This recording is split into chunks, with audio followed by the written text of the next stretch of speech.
Cameron O'Day getting hit up in relief.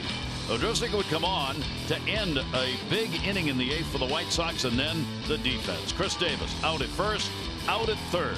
They had runners at second and third. A chance on review. The out stood. That brings Zach Britton in, 2-run lead. That's all he needs. Game 2 right now.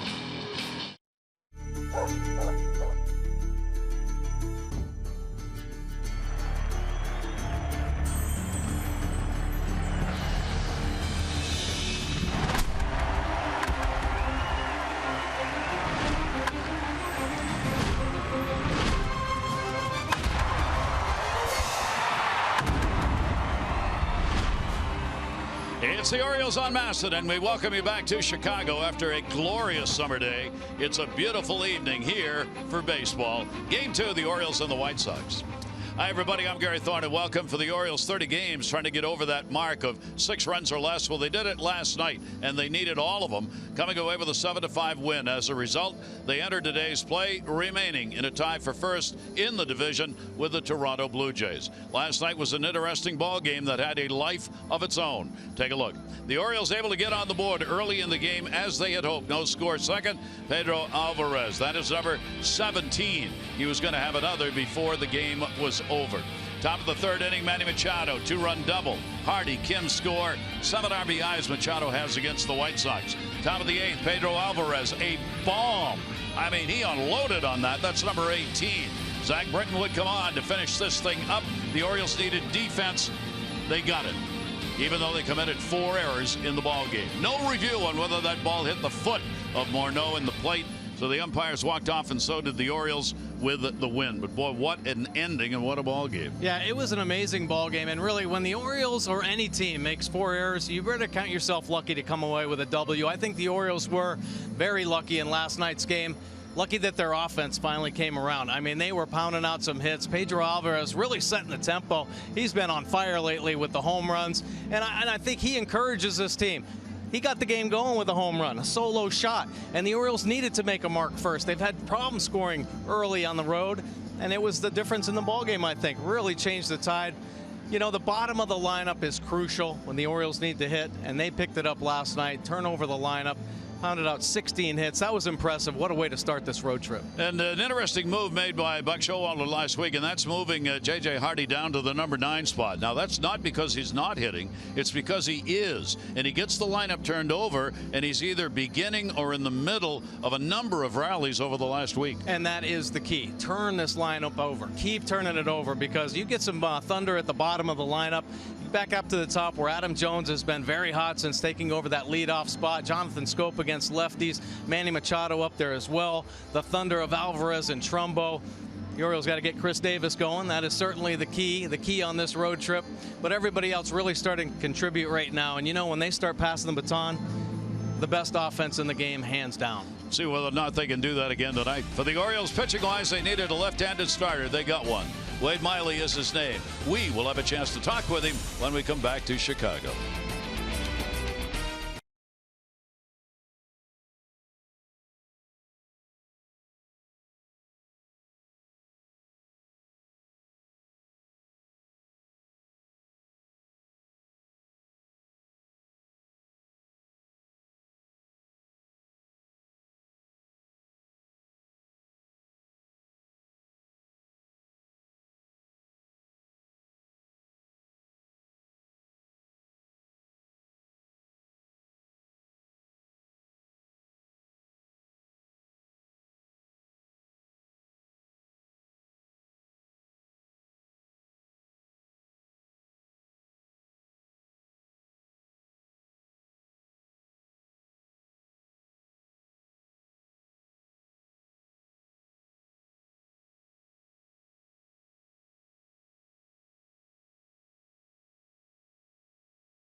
Brought to you by Southwest. Transparency, low fares, nothing to hide. And by Royal Farms. Royal Farms new and delicious hand-pulled chicken sandwiches. Come in for great tasting varieties. Enjoy one today. What a gorgeous night weather-wise here in Chicago. The newest member of the Orioles, Wade Miley, the left-hander, 29 years old.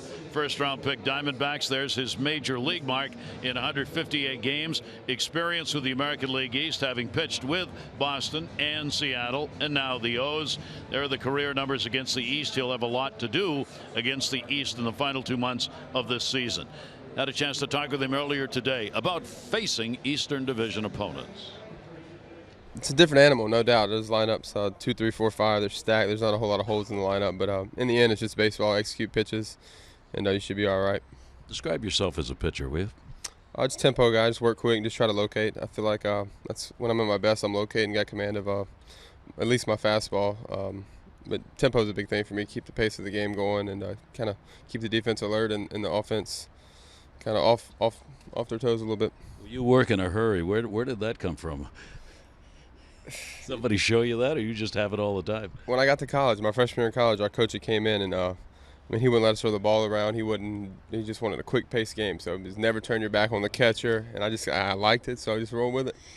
You put the pressure on your catcher. You got to get the sign down pretty quick. You're in a windup half the time, aren't you? Yeah, I try to get in and go pretty fast. I know the defense appreciates it, and if the plan works, the offense gets to hit more on our side, so it works out. Wait, talk a little bit about Louisiana. That's where you grew up. That's where you went to college. That's where home is now. Small town. What about that growing up and how you got into baseball? You know, my family was just my uncle and my grandpa are very athletic, and my dad just we lived house. It was our whole family was right there. My grandpa had a big front yard, so it was every day. We were just out playing ball, doing something, football, baseball, basketball, just kind of athletic, something athletic or goofing around outside. It just kind of got me going and just took off. You've chosen to stay there. Why? I just love that place, man. Home's home, you know. I just try not to forget where I came from. Enjoy going back for the 3.5, 4 months every year, and plan on staying there when I'm done. Did you like to hunt? Yeah, I do. I like to chase deer. My wife, she's starting to get a little annoyed. We got a little boy on the way, so I don't know how much hunting I'm going to get done this off season. We were talking about Ben McDonald, Louisiana, too. A little memory of Ben from the past, huh? Yeah, absolutely. Growing up, I mean, LSU, the numbers he put up at LSU, and then obviously going on to pro ball and what he did. But he's definitely a big name down there. Good stuff right there. Of course, Wade Miley in control now for the Orioles till 2018, and he was brought over to stabilize the rotation, of course, but the first lefty to make a start for this team this season, and he's a veteran guy. He's pitched in the American League East, and I think he loved the fact that in 13 of his 20 starts this year, he's been 6 or more innings. So eating up some innings, trying to get to the back end of the bullpen, the goal of Buck Showalter and the rest of this rotation. And he's in that rotation now. Our BGE home game time temperature is 80 degrees. BGE Home, Baltimore's home team for heating, cooling, plumbing, and electrical. Why would you call anyone else? Starting lineup for the Orioles brought to you by Southwest. Transparency, low fares, and nothing to hide. Jones, Scopa, Machado, Trumbo, Pierce, and Davis. Hardy, Reimold, Caleb Joseph, Steve Pierce. Second start since rejoining the Orioles. Those are the numbers he has here at this ballpark. And let's take a look at Carlos Rodon's pitch arsenal this season. The fastball 65% of the time. Good arm. Lefty can get it up there. About 97 when he reaches back, but works in the low to mid 90s. Has slider and change to go along with it. Just 23 years old. Not a lot of minor league innings under his belt. Rushed to the big leagues last season, and this year making his 18th start. Only 2 wins, 4.67 earned run average. He's been getting roughed up a little bit lately. Opponent sitting 297. Righties way up to 319, but controlling the lefties, and has the first 2 years of his career. 200 last season, 210 this year. Like Showalter saying before the game, the most reverse numbers he's seen on a pitcher this year. Might see a little haze there in some of the shots early on. Firework too off when they introduced the White Sox, and that haze on the field.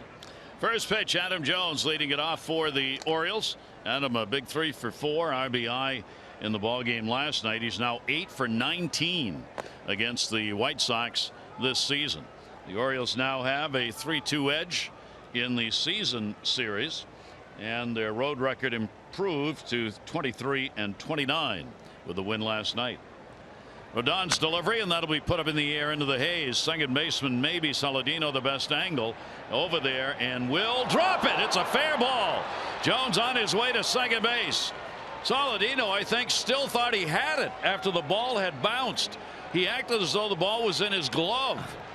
It was in fair territory, and he can't believe that he didn't come up with that. Man, thought he had a beat on it. Did go a long way, but casually sticks the glove out there. And then he just keeps on it running. Adam Jones is hustling out of the box. Well, let's take a look. Puts the head down. Seeing the ball down the line and making the turn. And oh, yeah, he sees it hit the grass easily into second base.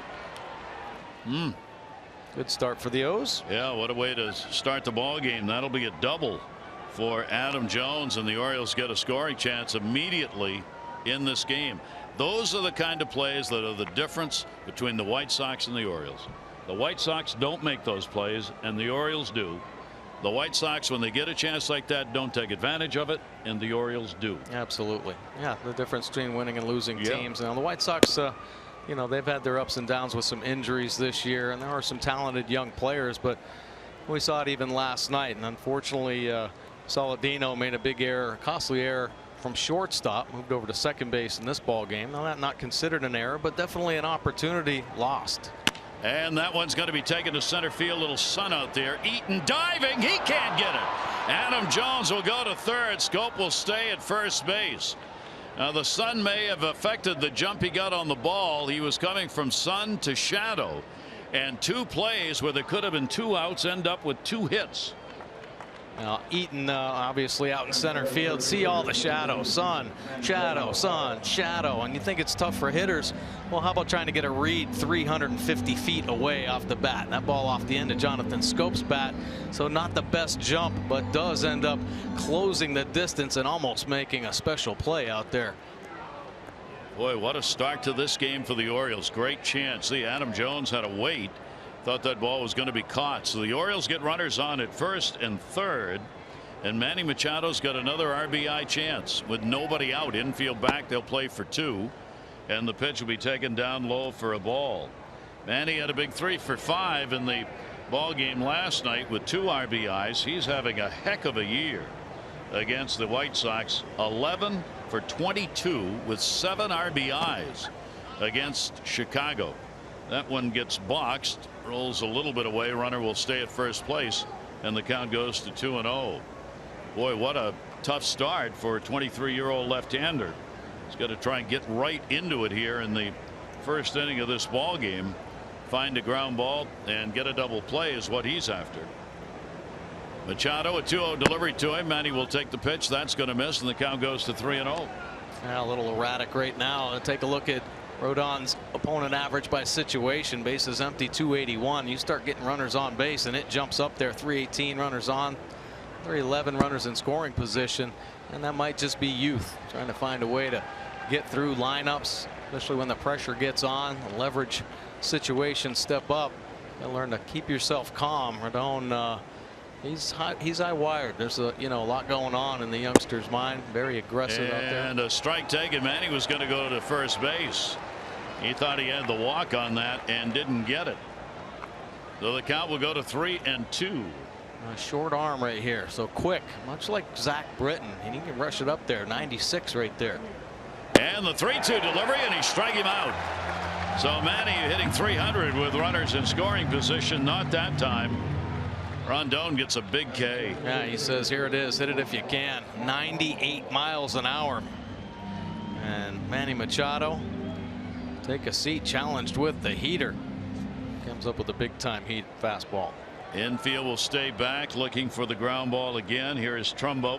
Mark has moved into the number 4 spot. Chris Davis moved down in the order against the left-hander. Trumbo, the DH, 3-game hit streak. He was 1 for 4 in the ball game last night, and Mark on a foul tip into the mid for a strike. Trumbo's 303 with runners in scoring position. Big solid numbers in the middle of the lineup in these situations for the Orioles. They went 3 for 7 in the ball game last night, left 8 on base. 0-1 delivery. Mark will take it. It is up, and it is there for a strike. So 1 down and in, 1 up and towards the outside part of the plate. Well, and that's the inconsistencies you're going to see with younger pitchers. Yeah, he buried the first pitch. Probably not the spot he actually wanted to start Trumbo off with, but got away with a strike right there. The next one he wanted to bury, and he left it right in the middle of the plate. That one's going to be inside. We talk about the reverse numbers. How about the reverse numbers for Trumbo? He's hitting 189 against left-handers and 293 against righties. That's a go figure for Mark Trumbo. First and third, one down. 1-2 delivery on the way, and the left-hander's pitch again is going to be down low. That'll even up the count. That was 100 miles an hour. Wow. Cutting it loose right now. What are the numbers you're talking about, but still very productive home run wise. He hit 289 against left-handers last year, so he's 100 points off. Wow. From the number he had against lefties last season. And he goes down swinging on a great pitch delivered down and in by Rodon. Well, you think that might be easier for the right-hander. Get a good look at it as it's coming in, but throws it hard. 92 miles an hour. That kind of movement, cutting down and in. Tough to get to. And that one hard enough to elude Trumbo's big bat. So the new old Oriole, Steve Pearce. This season against the White Sox, there are the numbers he has put up. Steve on the year has done exceedingly well. 333 with runners in scoring position, making his second start in right field since being recently reacquired by the O's. We love having his presence. Buck Showalter, it gives him a much more formidable bench and a player who's not afraid to start at first base or in the outfield. Well, it seems like, and now we've had a good look at Buck Showalter for a number of years. When he trusts a player, he will lock onto him, and he trusts Steve Pearce, and he has for a number of years. Steve did some special things with the Orioles, helped lead them to the American League East title in 2014. Did he go? Yes. Wow. Steve didn't think so. Mike Malinsky down at first base calling it. Hard breaking ball down and in again, and doesn't look like that bat head gets out in front. We have so many check swing calls, yet there is no such thing as a check swing in the rule book. Question is, did you swing? Did you offer it the ball? And that is a complete judgmental 0-2 delivery. How about that? The Orioles get the first on, first and third, nobody out.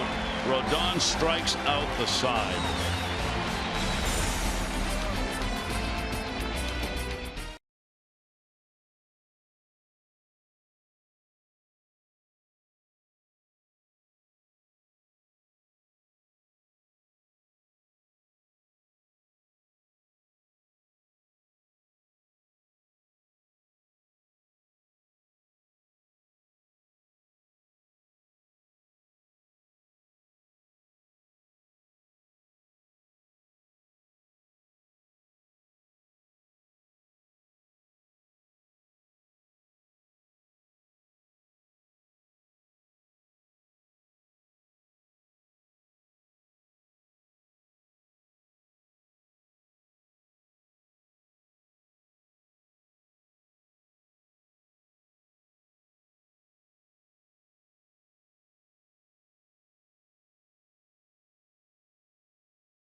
Magnificent Orioles summer shirt, distinguishing them from all others.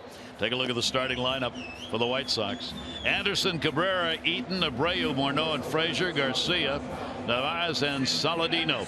For Abreu, 4-game hit streak, and the long ball part of that. And let's take a look at Chris Tillman's pitch arsenal this season. The fastball 57% of the time, moving around very well. He's located it very well all season, but the velocity's been up. Better than it ever has been at any point of his career. 3.46 earned run average, 14 wins on the season for Chris Tillman, in search of that, or in pursuit of that 20th win. Opponents hitting .234 overall off Tillman, has given up the 15 long balls. Trying to become the third 15-game winner in the major, the second in the league. Jay Happ, Steven Strasburg are at the 15-win mark. And here's the young shortstop that we did not get to see in the ballgame last night because of an injury. This is Tim Anderson, one of the bright prospects for this team. And Buck Showalter, before the game, I was talking with Buck. He said, "You ever seen this kid play?" I said, "No." He said, "Boy, I've watched him a few times." He said, "I really like what this kid's got both in the field and at the plate." He says, "I think this is going to be a real star in the major leagues." Yeah, first-round pick back in 2013 for this White Sox team, and he's here and producing. Pitch to him will be put up in the air to left field. Again into that sun field. It's way back. It's way back. And it's off the wall. Just missed the long ball. Anderson will go into second base with a leadoff double. Buck likes him less and more at the same time. Exactly. Anderson picking up his 11th double. Just went on a little. He didn't go on the DL, but he got his hand bruised getting hit by a pitch. He jumps on the breaking ball, sliding into Jonathan Schoop. Whoa. A little reverse ankle twist right there. Man. Yeah, Jonathan a little bit. Right there on that right side. Well, the Orioles got a leadoff double from Jones and a leadoff double here from Anderson. Here is Cabrera, the switch hitter, moved into the number 2 spot. Cabrera shows bunt. Pull the bat back. Big numbers against Tillman. He's a .375 lifetime average with a home run off Chris Tillman for Melky Cabrera. And now the White Sox will give it a shot here in the first inning, getting on the board early. Hardy holding the runner close at second base. Again showed bunt, pitch away. Cabrera's hitting .342 right-handed, .292 left. He's had 9 home runs, and 7 of the 9 have been hit from this side of the plate. Well, Chris Tillman right now speeding things up a little bit with Anderson out at second base. He is a stolen base threat. Not a lot of experience in the major leagues, but he stole a lot of bases in the minor leagues. Strike called at the knees to Cabrera. Both of these pitchers, like so many starters, have had first inning struggles for Tillman.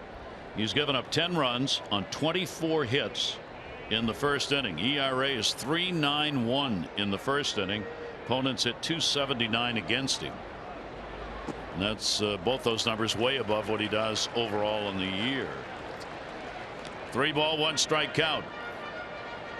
Rodon had the same problems. He'd given up 13 runs on 26 hits in the first inning with an ERA over 7. And the Orioles were that close to adding to it. With first and third, nobody out, but he struck the side out. Hardy really close to Anderson at second base. 3-1 delivery, and that's going to be taken at the knees for a strike. A good fastball, best fastball of the game so far, 95 from Tillman. Mike Wagner is the home plate umpire. If historic trends hold, the hitters will have an advantage, a rather distinct one in this game with that strike zone. Malinsky's at first, Marty Foster at second, Mike Winters, crew chief, at third base. 3 ball 2 strike delivery on the way. Melky lines that one. That's going to be a fair ball. It'll roll into the corner. Run will score. He's on his way to second.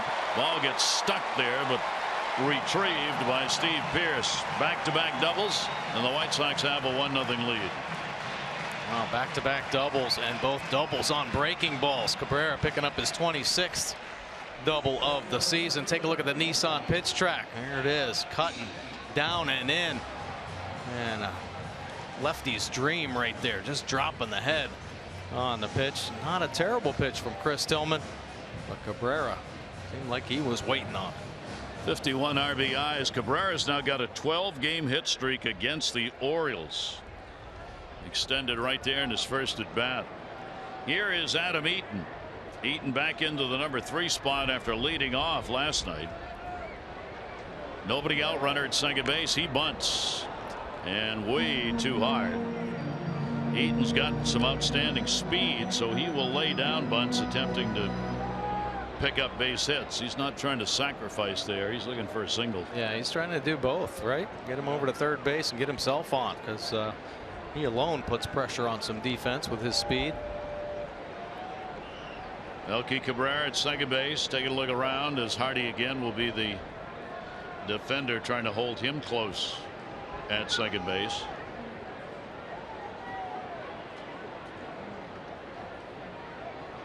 Oh, 1. Tillman, a long look, and that ball is punched foul by Eaton. Eaton had the 0 for 5 in the ball game last night. Manager saying before the game he put him in the leadoff spot because he really didn't have anybody else to go there, and Eaton had a hot bat. He thought he'd give him a chance. Eaton had a 4-game hit streak ended with the 0 for 5 he took in the game last night. With Anderson back, he goes back to the leadoff, and Eaton back to the third. 1 ball, 2 strike count. Adam Eaton has faced Tillman only 3 times, has an 0 for 3 against him. Tillman trying to work his way out of a offensive first inning for the White Sox early on. 1-2 delivery, and that's going to just miss inside. Some pretty good cut action on him. 2 balls and 2 strikes. Yeah, not a bad pitch. A little natural 4-seam cut. 94 riding in hard. How do you lay off that one? Right on the inside corner. Eaton is first in infield hits with 25, indication of the speed that he has. Runner off second, and the 2-2 delivery. That's going to go to short on a big hop. Hardy will make the play over to Davis. Eaton's retired, and Cabrera stays at second. A nice play there by J.J. Hardy. Came up with some special ones in last night's ball game. Take a look at the rest of the Orioles defense. Raimel, Jones, and Pierce in the O's outfield. Scope will join Hardy up the middle. Machado and Davis on the corners, and Caleb Joseph getting the start, giving Matt Wieters a night off. Rest up for the day game tomorrow. Now Abreu coming up. There is Caleb Joseph behind the plate. Abreu with a 4-game hit streak, extended it last night in a solid game. 3 for 5, the home run, 2 RBIs. He too's got a hit streak against the Orioles. It's at 9 games. During those 9 games, hitting .432, 2 home runs and 6 RBIs against the O's. And he will take the pitch on the outside corner.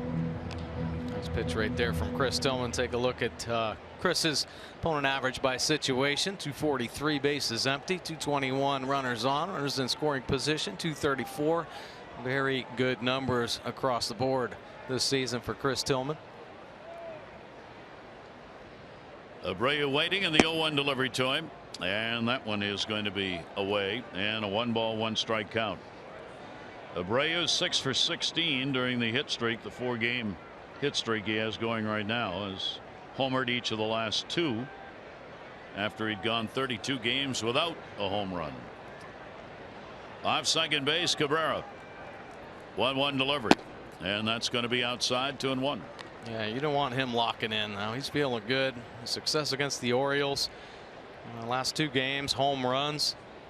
He's had back-to-back years where he's hit over 30 home runs and driven in 100. This year an off year, but seems like he's starting to turn it around this month.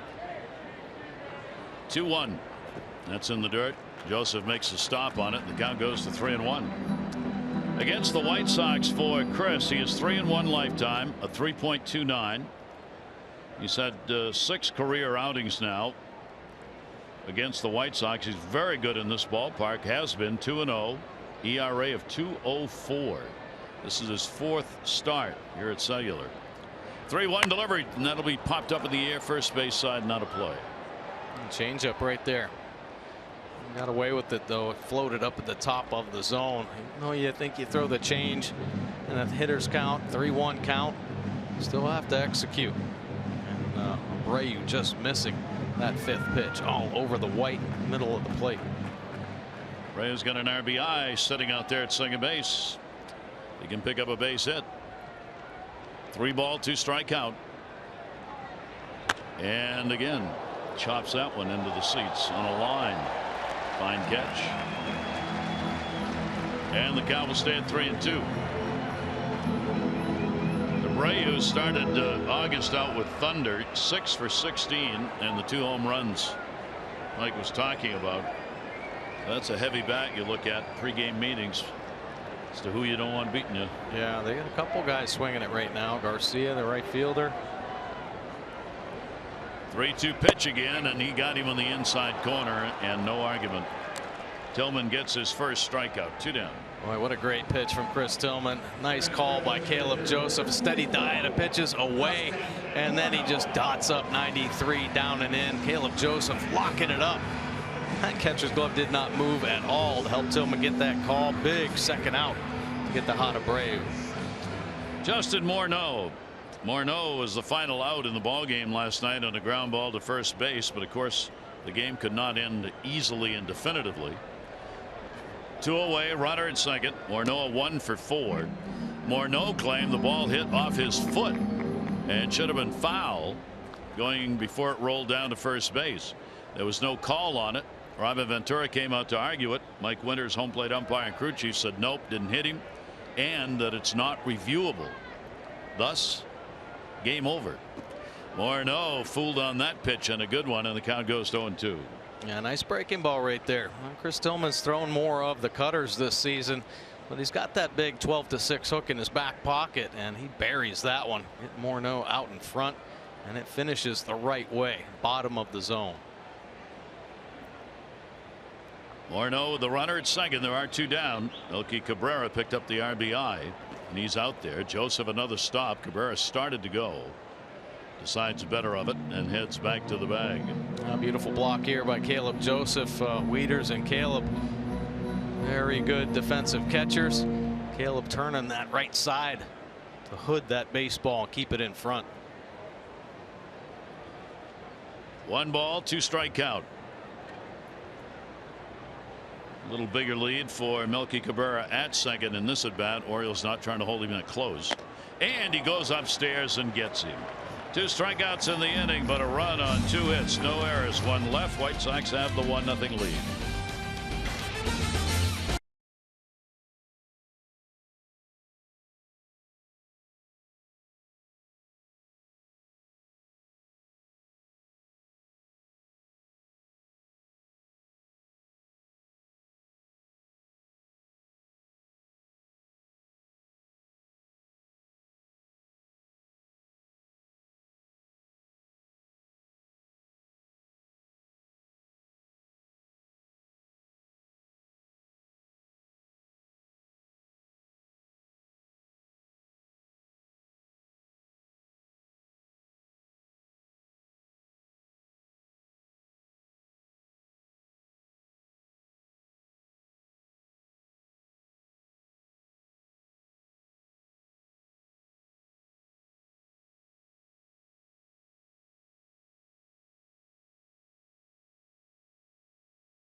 To you by T-Mobile. We turn to our Major League Notebook on our East Winds page. The Yankees losing to the Indians 5-2. Sabathia 1-3 took the loss. See that ERA up over the last 5. Yankees 7 out of 10 in the L. Red Sox lost to the Dodgers 3-0. Shutout first time since June 29. Red Sox struggling offensively. How about that? And Aaron Sanchez pitching tonight for Toronto. He's not lost since April 22. 3-0, 1-5-9 in July starts tonight against the Royals. Toronto tied with the Orioles for first place. The Red Sox started the day 2 games out. They're now 2.5 behind the division leaders. Well, is that Red Sox offense coming back down to earth after the first 4 months of the season? They're just tearing it up. Baseball just does that to you, doesn't it? Yeah. Here is Chris Davis. Chris with the 0 for 5 in the ball game last night. Left-hander's 0-2 delivery to him, and Chris will go down like that in Detroit. That's 4 strikeouts for the lefty. Boy, this is a tough lefty. Chris Davis has had his struggles here recently, and that is a nasty slider, 90 miles an hour. It is tilting down and away from lefties. This is his 4th career appearance and 3rd start against the Orioles. He's not beaten them 0-2 with a 4.80 ERA. Lifetime against the Orioles. He pitched against them on April 29, took a loss, gave up 6 runs, 4 earned on 8 hits in 7 innings in that ball game this year. Rodon, just 23 years old. Impressive arm. 11-14 in a career in its 2nd year at the majors. He was 9-6 last year. There's that pitch tailing away. J.J. Hardy. Well, J.J.'s been swinging a great bat. Had a super month of July, but he picked up his first 3-hit game of the season in last night's ball game. Couple shots up the middle. Not only doing it with the bat, made it some exceptional defensive plays for this team. That'll be in the seats and out of play down the line. So Hardy with a green light as a 1-ball 2-strike count. Hardy's just been putting the ball where they give him a chance to hit it. Up the middle, down the line, right field, doesn't matter. He's seeing it. Pitch on the way, and that's going to be outside. 97 on that one. Man, he is cutting it loose right now. There's no holding back. There have been some starts where he'll work in the low 90s and you know, throw the get me over sliders, but right now everything's hard and aggressive. That one got away from him as he looked down unhappily, and the count goes to 3 balls and 2 strikes. He has struck out 4 in a row. Rodon takes a little longer in the 3-2 delivery, and he struck out 5 in a row. Well, that is a devastating pitch right there. And he's using it at the right time. He's getting ahead of this Orioles offense, and he is burying this pitch. Look at the location. All the offerings down in the lower 3rd, but this one just diving down in there hard and sharp. Woo. He struck out 7 against the Orioles in that start in the first month. He's already got 5 here, and a swing and a miss by Reimold. Nolan getting the start in left field. He's gone 2 for 6 against Rodon, including a home run. Came in as a defensive replacement last night, and right now Rodon, you might say, is in charge. Man, got all 3 pitches. Those are back-to-back changeups right there. It's the 0-2 delivery. That'll bounce all the way to the backstop. Navia, their catcher, getting the start in this ball game. Navarro caught in the ball game last night. Well, the White Sox historically target power arms, and they just a lot of times just look at the guys with the biggest numbers, who throws the hardest, and this was one of them they targeted. He was the 3rd overall pick in 2014. He only pitched 34, just over 34 innings in the minor leagues before he was brought up in the middle of last April, and he hasn't looked back. Started his big league career in the bullpen.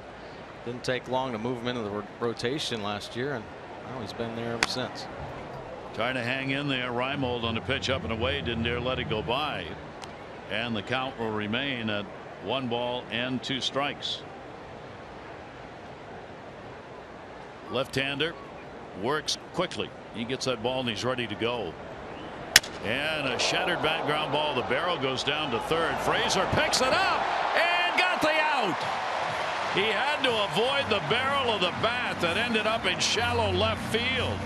So he moves away, which required that he make the play with his bare hand. Oh. And he did. And a 1-2-3 inning, outstanding defensive play to get Reimold.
Orioles have played the American League Central very tough this season. They're leading the White Sox 3-2 in the team batting average. Big reason why. 333 for the O's. White Sox at 274. A little bit of a concern about the bullpen earned run average. The White Sox have been a little inconsistent this year, to say the least, and the Orioles have been one of the best in the business, but it jumps up against this White Sox team. Of course, Zach Britton's been on a very nice roll. Last run he gave up to this White Sox team, and of course in last night's ball game, O'Day tagged for 3 earned runs in just a third of an inning.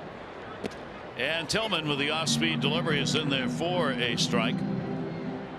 Here is Todd Frazier with that great play at third base. Still trailing. The Orioles, Mark Trumbo in the home run department lead by 1. And he will go after that one, put it up in the air to shallow center field. Adam Jones coming on, and he'll make the play on it. Frazier is retired. Well, on Tuesday, August 16, the Birds return to Camden Yards to begin 2-game series and a big one against the Red Sox. Show your Birdland pride. Paint the park orange. Both games Tuesday, Wednesday nights, 7:05. Tickets at Orioles.com. We said the Red Sox lost their ball game today in the shutout to the Dodgers. The Dodgers, of course, are making a run at it as they trail San Francisco right now by just a game and a half. Giants and Dodgers, the perennial fight in the West. Swing and a miss. Garcia last night had a 1 for 4. He too with power that he's been showing off of late. Tillman gets the ground ball as he had to reach for it. Hardy in the big hop.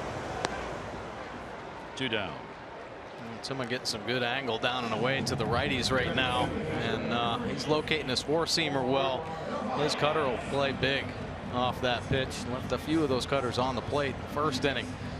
He's locating the 4-seamer. He'll start working the cutter off the edge. So 2 down and nobody out. Tillman with a chance for a quick inning here. Narvaez coming up, working behind the plate in this ball game. Left-hander with 2 down and nobody on. Non-roster invitee to camp this year out of Maracay, Venezuela.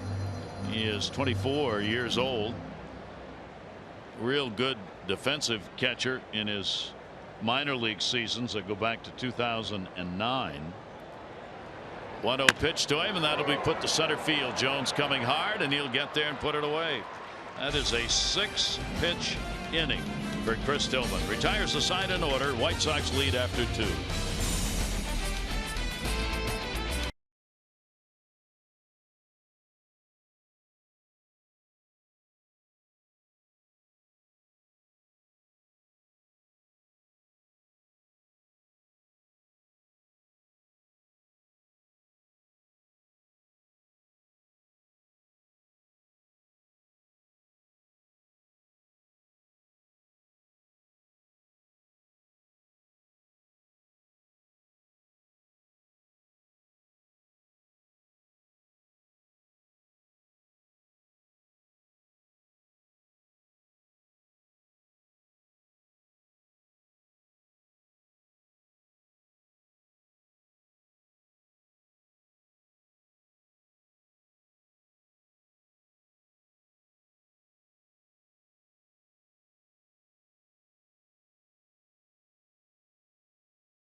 Elkridge has won 500 for being selected.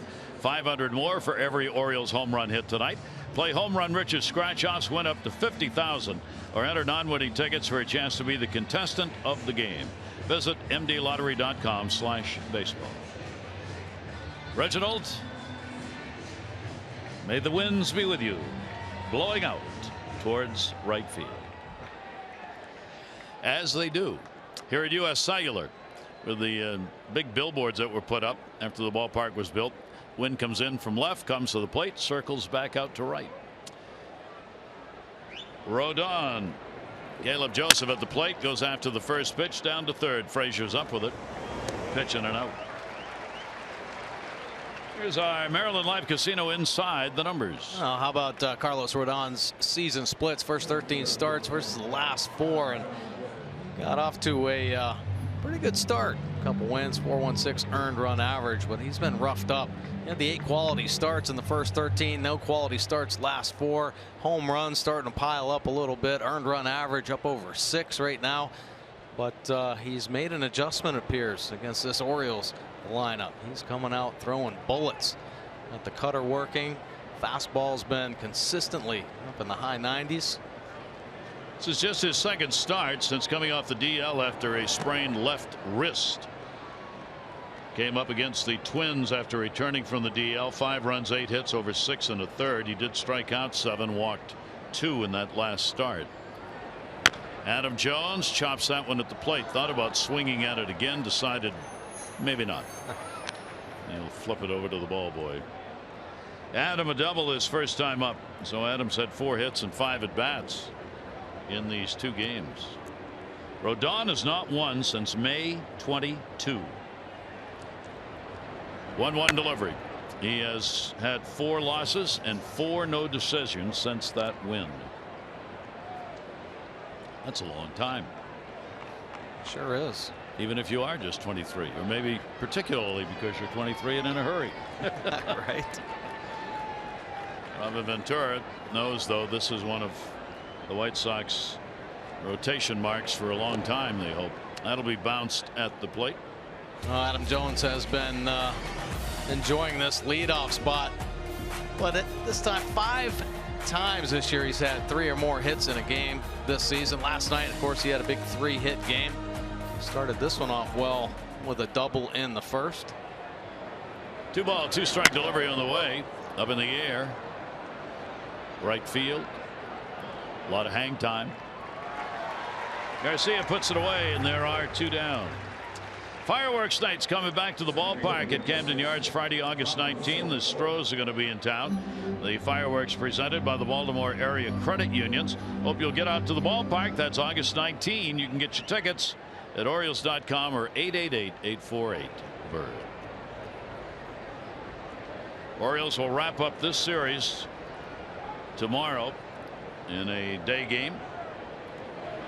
1:30 for O's Extra. 2 o'clock the ball game. Dylan Bundy goes after his 5th win, and James Shields 3-6 on the year will oppose him. And the Orioles head out for Oakland and San Francisco. Great changeup.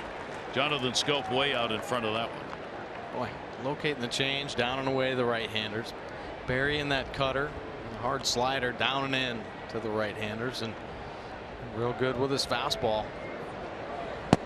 1-1 is inside. Both pitchers are working on the extra day's rest, 5 days. Rodon 5 days rest. It's his 6th start. The other 5 he's gone 0-2. ERA of 5.64. And a swing and a foul tip held on to. 2-ball, 2-strike count on Scope. Boy, somehow get Rodon up in the zone. Right now burying everything. 2-2 delivery, buries that one. Strikeout. That's number 6. He retires the side in order. He has set down the last 9 Orioles that he has faced. Run in the first inning for the White Sox, still the only one on the board. That's the warm-up action in the Orioles pen.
age, how much has this game changed? We do this because Chris Tillman, going after his 15th, has got a shot at being a 20-game winner. But look at this. In 1963 through 1980, 23 times there was a 20-game winner for the Orioles. Since 1981, there has been one. Mike Boddicker in 1984. Isn't that that's amazing? Unbelievable. Yeah. Well, especially when you think about the great pitchers the Orioles have had, from the 80s, and Mike Mussina never won 20 games, which is a big surprise with the Orioles. He did eventually in his career, but Chris Tillman had a great opportunity a few years ago when he won the 16 games, but like the last month of the season, it was just tough luck. There were a couple blown saves at the end. But more importantly, how about Palmer? That one is ripped to left field. Saladino, and goodbye home run. Leading off the third inning, Tyler Saladino, the number 9 hitter. Their second baseman gives the White Sox a 2-0 lead.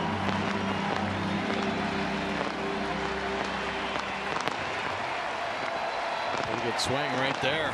Your 9-hole hitter. Change up that stays elevated and up in the middle of the plate. He gets on it. 6th home run of the year for Saladino in his 59th game. And the White Sox up by 2. Big swing by Anderson, who had a double and scored in the first inning. 16th home run surrendered by Chris Tillman. 8 by lefties, 8 by right-handers. Anderson shows bunt and pulls it back. Now those 20-game winners, it surprises me. The big arms that have been bursting onto the scene the last couple of decades. But I mean, all these guys are so fortunate to have Jim Palmer around here, who did it 8 times in his career. I mean, that's so special that you have to kind of pick his mind about every aspect of the game, pitching wise. It's just not going to happen again. It's not just true for the Orioles, it's true all around baseball. You just don't get 20-game winners anymore. And a swing and a miss, and it's because the game of pitching, the part of pitching in baseball, has completely changed. With the bullpens being what they are, you don't ask pitchers to go complete games. You don't ask them to win 20. You ask them to give you a chance to win. Yeah.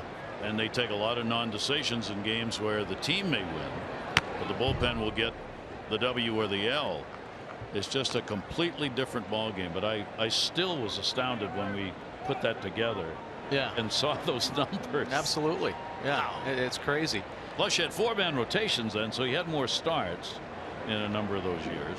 And now you get guys like tonight. It's not even really a 5-man rotation in the sense that both of these pitchers are working on 5 days rest. And while it's not talked about very much, that's a truism now around baseball. Absolutely. Even with a 5-man rotation, you got guys getting 5 days off between starts, so you don't get as many starts in a season. Yeah. Tillman making his 24th. I think wins and losses nowadays for the modern day pitcher as Tillman loses Anderson there. His first walk of the ball game. But wins and losses don't seem to, or they shouldn't matter as much nowadays, because the pitchers aren't really in control of those. Yes, anymore. right. Back then, they were. They pitched complete games all the time. Yeah, it was you or nobody. Right. Yeah, it's a different game. There's the first walk surrendered, and it comes after the home run by Saladino. So here's Cabrera. He picked up an RBI on his double in the first inning. Nobody out, and real speed, and a big lead at first base for Anderson. Nobody has stolen against Chris Tillman this year. 0 for 3. Very few try. He gets the ball to the plate in a hurry, but if anybody's going to try, Anderson might be the one. He's 4 out of 6 with the White Sox. 0-1 delivery, and that's going to tail away in a 1-ball 1-strike count. Well, only a few years in the minor leagues. Last season had 49 stolen bases, 83 in his 3 years in minor leagues. So yeah, he can steal them. Buck Sherwald was saying before the game, he can really fly. One of the fastest players he's seen, he said, in a long time. Anderson's got the lead if he chooses to go. or if he gets the sign that he can go. I mean, he's walked off an extra 2 steps on his lead before the pitch has even been thrown. Darryl Boston down there, first base coach, and there's a throw over with the Orioles obviously watching what's going on over there. Yeah, you kind of study a lead, how a base stealer takes his lead. Sometimes you can catch him off guard, but this time is where they kind of inch off and create a little momentum. The best base stealers, they don't start from a stop. They have a little momentum going. Rickey Henderson used to get a little rock. He would not attempt to steal a base if he didn't have something going in his feet or legs. 2 ball, 1 strike count on Cabrera. This may be the first time all year where Chris Tillman has made 3 consecutive throws to first base. Yeah. He hardly ever throws over there because nobody's running. But that's what Anderson brings to the game. 2 ball, 1 strike count. Runner not going. Hardy's got a chance for 2. Jonathan Schoop, plenty of time. They make the relay and they get the out. Nice play by J.J. Hardy, keeping the glove down on a tester hop. It's the easy feed over to Jonathan Schoop. You see him kind of patting the heart a little bit. It's a little in between hop. You see J.J. giving with it a little bit, but the glove stays down. Check this out. Whoop, right there. Feet come up. It's those subtle moves that make J.J. a Gold Glove shortstop. So 2 down, eliminating that walk. Adam Eaton. He'll take it away. He grounded out his first time up. 1-0 count, 2 down. White Sox have a 2-0 lead. Saladino leading it off with the home run here in the 3rd inning. Pitch. That one's going to miss down low. The Orioles rotation, at least for the moment, is actually set. How many times have we been able to say that this year? Bundy, Gausman, Wade Miley, Gallardo, and Tillman are the starting 5 for the Orioles. 2-0 pitch on the way. That one ripped towards right field. That's going to be a base hit. Steve Pearce plays it on a hop. And another speedster on. Adam Eaton gets a base hit with 2 down. It's pretty good swings off Chris Tillman right now. Squaring that one up. A couple doubles in this ball game. There's that home run. Saladino. Eaton is 12 out of 16 stealing bases. He's at first. There are, however, 2 down, and you get the power bat up. Abreu called out on strikes his first time up. 3 for 6 with a home run now in the 2 games. Runner not going. It's a little difficult to read the lead here because the cutout at first base, normally what we look at, you look at how far is the runner out towards the cut of the grass. Well, the cut here is bigger.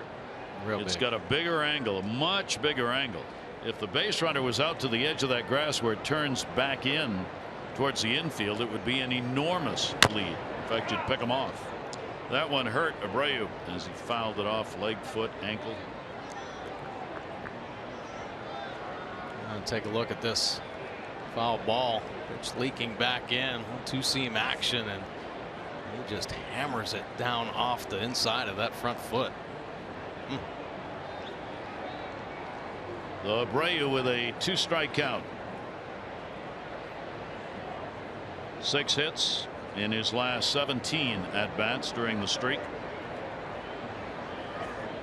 0-2 delivery on the way, and he'll take the fastball up high.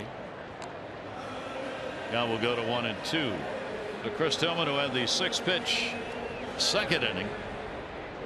Now up to 50 with a number of pitches having to be thrown in the 1st and 3rd. 1 ball, 2-strike count. Eaton back to the bag.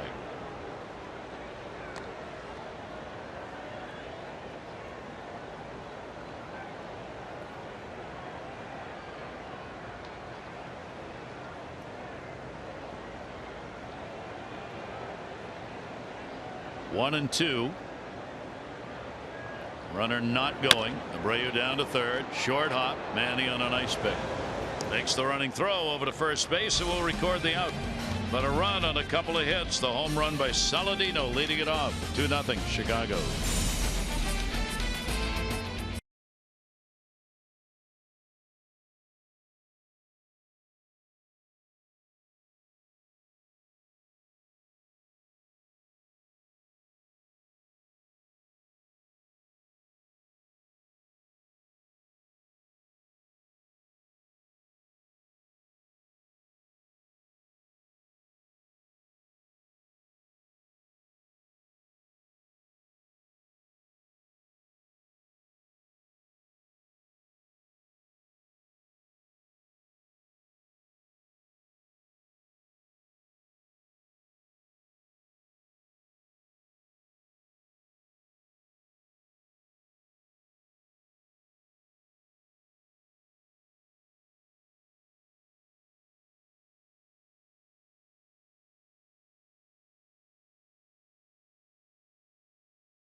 Expected performance.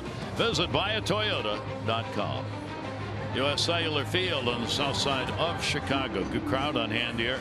Big crowd last night. A lot of Oriole fans spending a weekend in Chicago, and weather-wise they could not have picked a nicer weekend than what we have had here, and it's supposed to continue into tomorrow. Yeah, nice to see the Orioles fans starting to follow the team. A lot of excitement right now, making the push for the postseason. Orioles have been a very good draw on the road this year in the American League. Here is Manny Machado. Rodon's delivery will be taken inside. Machado, a strikeout victim, his first time up.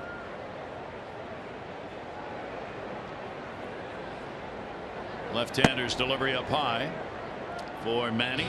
Hot bat.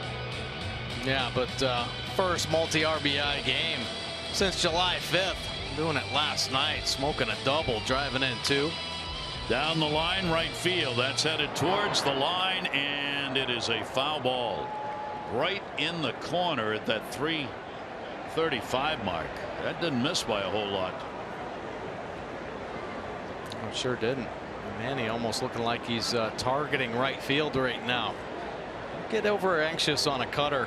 Pitcher that throws cutters, and he will expose you in a hurry and keep doing it. He'll keep pounding down in there. The front hip will leave, and you'll have no chance catching up to that pitch. Better stay inside. And he's had a great year against the White Sox. He's gone 11 for 23, a home run, 7 RBIs, and 5 runs scored. 2-2 delivery on the way. Another one down the line. That one a little further to the right and into the seats for another souvenir. And the count, 2 balls and 2 strikes.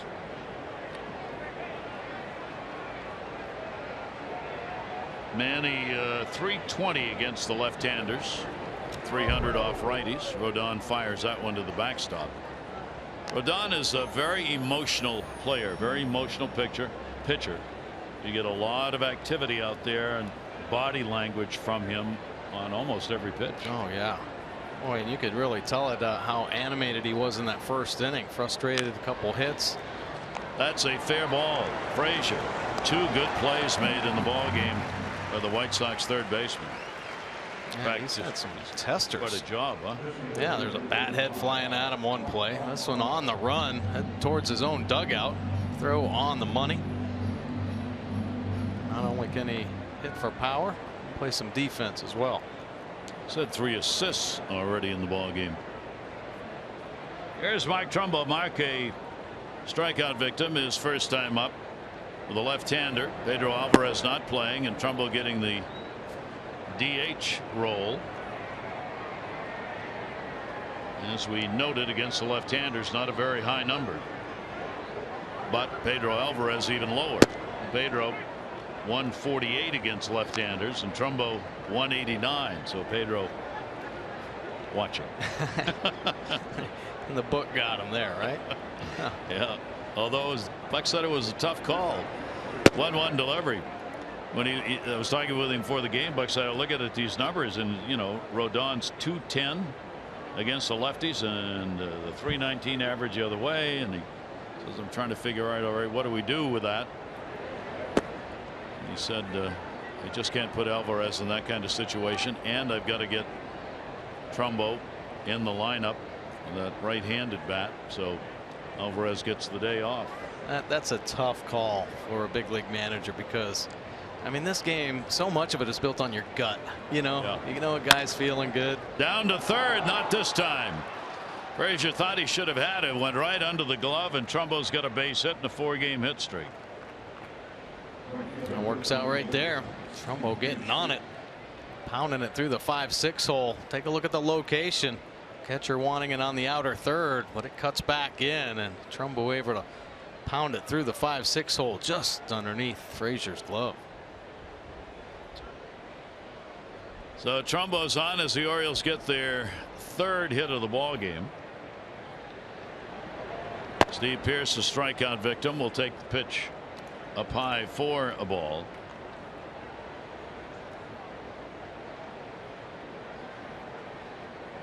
One of the rare pitches we've seen in this ball game, actually above the belt.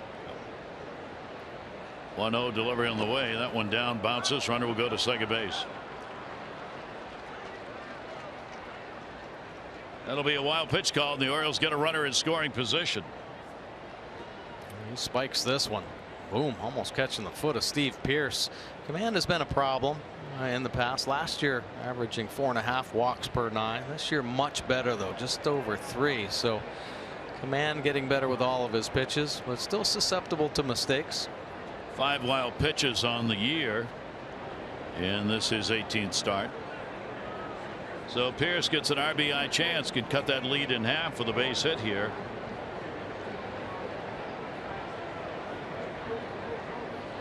Straight up defense against Steve, and that pitch will be the strike. That's the one he's getting up the upper part of the strike zone on the outside part of the plate. He's been able to locate that pitch a couple of times for a 2-ball 1-strike count here.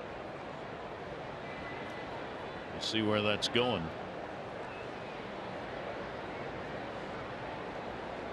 Big lead at second base. Trumbo not holding him. Pearce will put that one up in the air to left.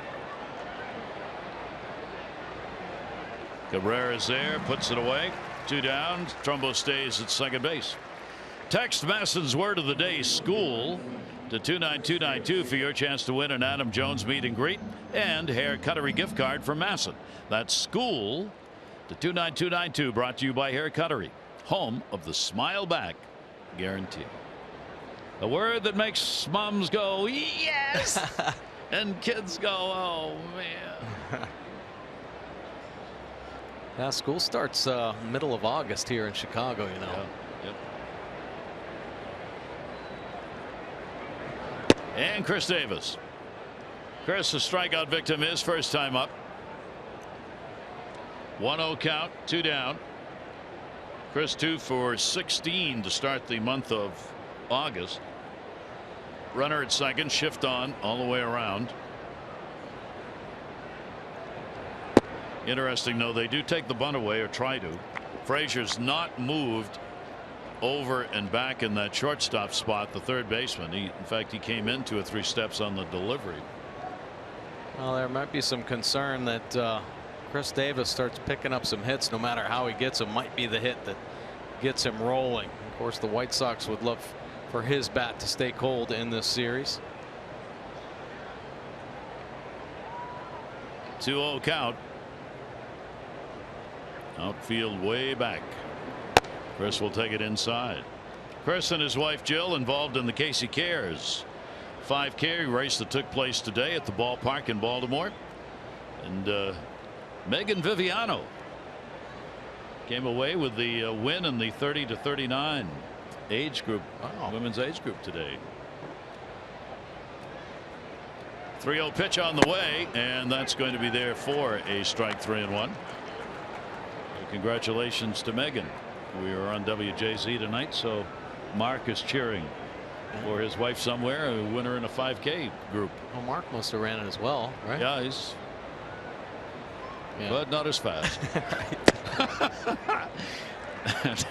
Taken for a strike, and it goes to 3-2. Didn't bring home the hardware. Sorry, Mark. 3-2 count, 2 down.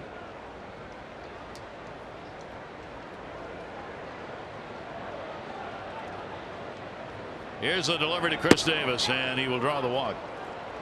That is the first walk surrendered by Rodon, and the Orioles get runners on at first and second base with 2 away here in the 4th inning.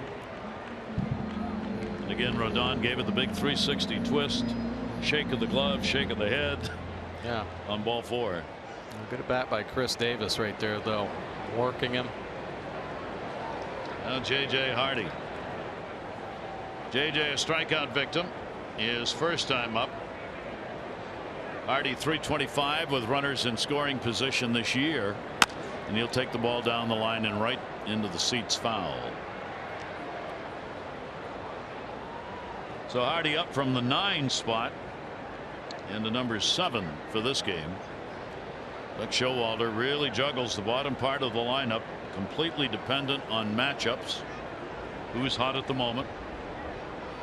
Said we got about 17 items we look at every night to decide what the lineup's going to look like. He will do that. He said tonight, as soon as this game's over, we'll sit down again and we'll go through the items what we note as to who we want hitting where. It's not accidental, as all of you Oriole fans know with Buck. There is nothing that happens by chance. No. Every part comes into play. Yep. Pitch up high. Did he go? No. Mike Malinsky down at first base. So a 2-ball 1-strike count. Orioles trying to get on the board. They are down 2-0. Have the 2 base runners. They are still 5th in the American League as a team. 272 in these scoring situations. Hardy will put it up in the air towards the gap. Got it deep. They were playing in. That ball's going to fall. It'll take a hop and a break for the White Sox. It'll be a ground rule double. Trumbo will score. Davis would have scored if the ball had stayed in the park, but he's going to have to go back to third base now, and the Orioles make it a 2-1 ball game. Well, J.J. Hardy getting an elevated fastball here in this inning. Finally, the 4th inning, some mistakes starting to show up for Rodon. Couple pitches up over the belt. This one Hardy able to get on top of and smoke to right center field. White Sox catching a break as that one doesn't stay in the yard. Up and over for Hardy's 16th double, the ground rule double, to drive in the Orioles' first run. 26 RBIs for Hardy. Don Cooper, the pitching coach, out to have a talk with his young starter, as the Orioles now have a chance to get the lead. And another one of those 2-out RBIs picked up by the Orioles. Orioles about 36% of their runs coming with 2 outs. They were at the start of this series 21st in the majors among the 30 teams in percentage of runs scored with 2 away. Here is Reimold, robbed of a hit his first time up. Pitch taken down low for a ball. Reimold, fine play made by Frazier at third on a broken bat. The barrel went by him at third base. The ball was right behind the barrel and made a barehanded pick up and throw to first to get Nolan. Pitch is a breaking ball, and that's going to miss, and the count goes to 2-0. Yeah, not showing that great command right now. More balls than strikes in this inning, and the Orioles staying patient, waiting out the mistakes. Runners at second and third. 2-0 delivery will be on the outside corner for a strike, and the count goes to 2-1.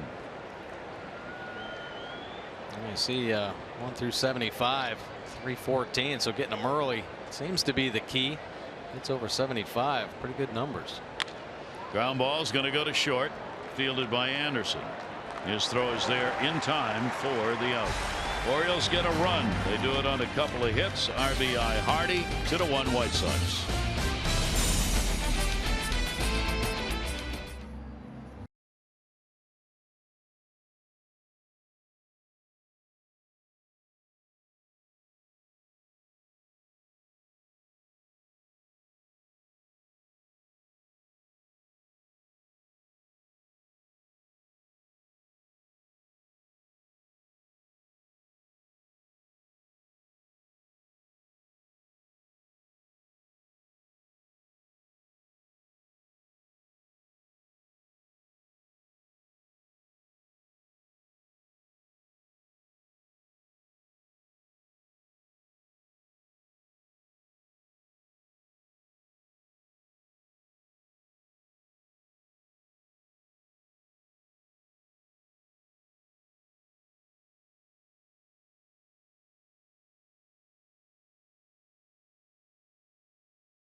Low fares, nothing to hide.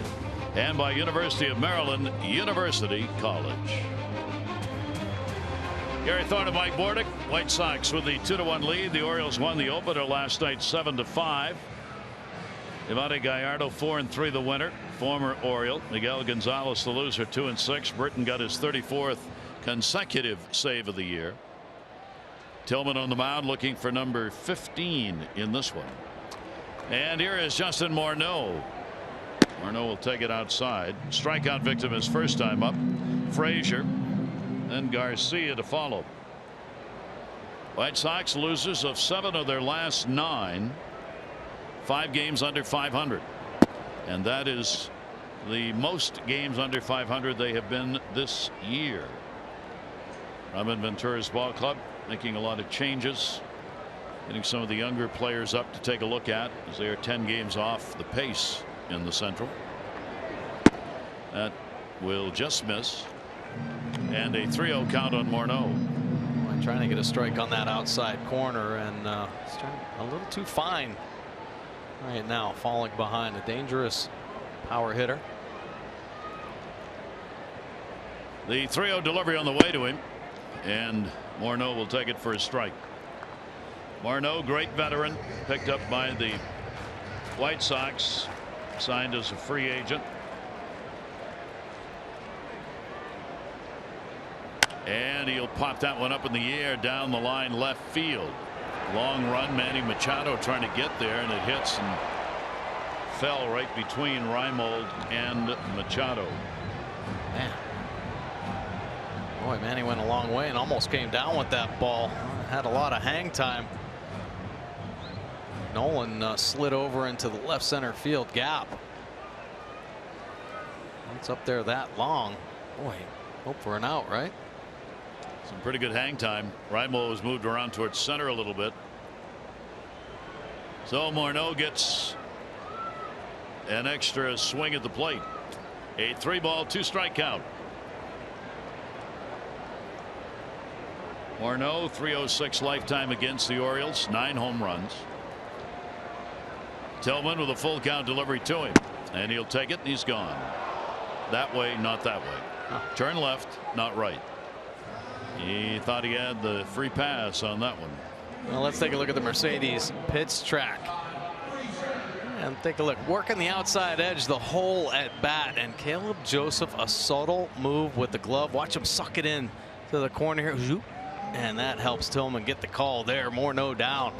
Mercedes-Benz, the best or nothing. 3 strikeouts picked up by Chris Tillman.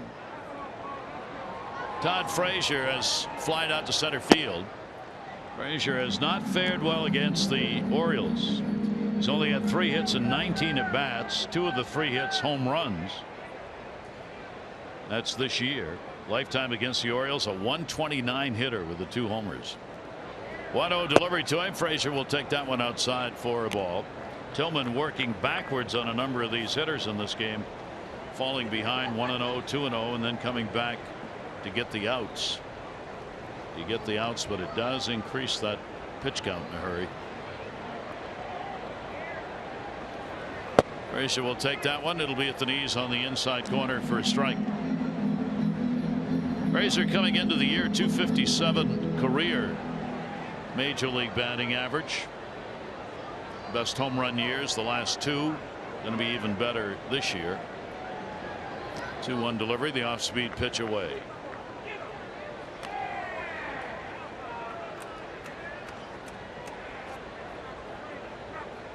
Frazier very active at the plate. Nomar Garcia kind of active. All right. Gloves, hands, bat. Yeah. Sure. Moving all the time. 3-1 delivery to him, and he'll follow back. Frazier is hitting only .214 here in his home ballpark this year. That is the 5th lowest average in the majors for a player in his home yard.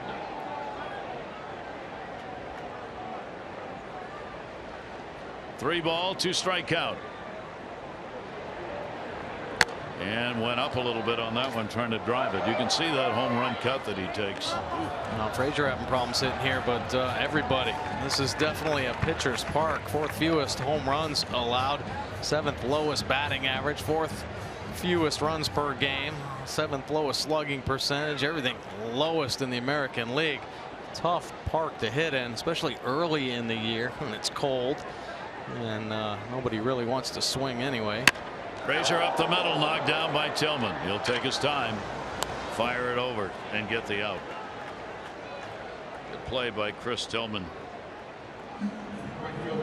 Well, another 3-2 count. Frazier working him a little bit. He just reaches out and touches this one, and Tillman turning the backside into it. Whatever it takes to knock it down. How about the wherewithal to nice recovery. No panic at all from the veteran right-hander. That second out. It's a very good use of Mother Nature's provisions of a place to sit. 2 down. Here is Garcia. 2 down, nobody on. Garcia grounded out. His first time to the plate. Avisail Garcia with a 1 for 5 in the 2 games. Making the start in right field. Towering fly ball to center. Adam Jones has room, and he'll make the catch. So a 1-2-3 inning for Tillman. Good ball game. Pitchers battling here. 2-1 Sox.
Brought to you by Miller Lite. So the pitchers going at it in this one. Tillman and Rodon. Rodon's going to walk 6 strikeouts. Tillman to walk 3 strikeouts. Orioles falling behind first inning. RBI double. Cabrera brought home Anderson, who had doubled.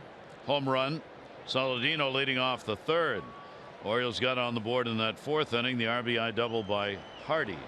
Orioles have left 4.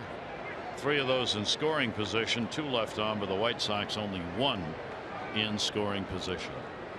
Here's Caleb Joseph grounded out his first time up. 1-0 delivery to him. Caleb will pop that one up first base. Abreu. 1 down, top of the 5th inning. On Saturday, August 20, the first 25,000 fans 15 and over at the Stros game get the Crush Davis bobblehead. This great collector's item with Chris dressed as the superhero alter ego and his trusted bulldog sidekick Samson. It's going to be a fan favorite. Hope you'll get yours. That's on August 20. Tickets at Orioles.com. Here I come to save the day. Remember that cartoon show? Yeah, that was Mighty Mouse. Mighty Mouse. Yeah, I remember that. It's one of my favorite shows on Saturday. Shattered bat pop up to 3rd. Played on a hop. Frazier gets the out. Frazier is not Frazier, but Rodon. That fastball, that short arm heater. Adam came out of the box very slowly. Very untypical of him.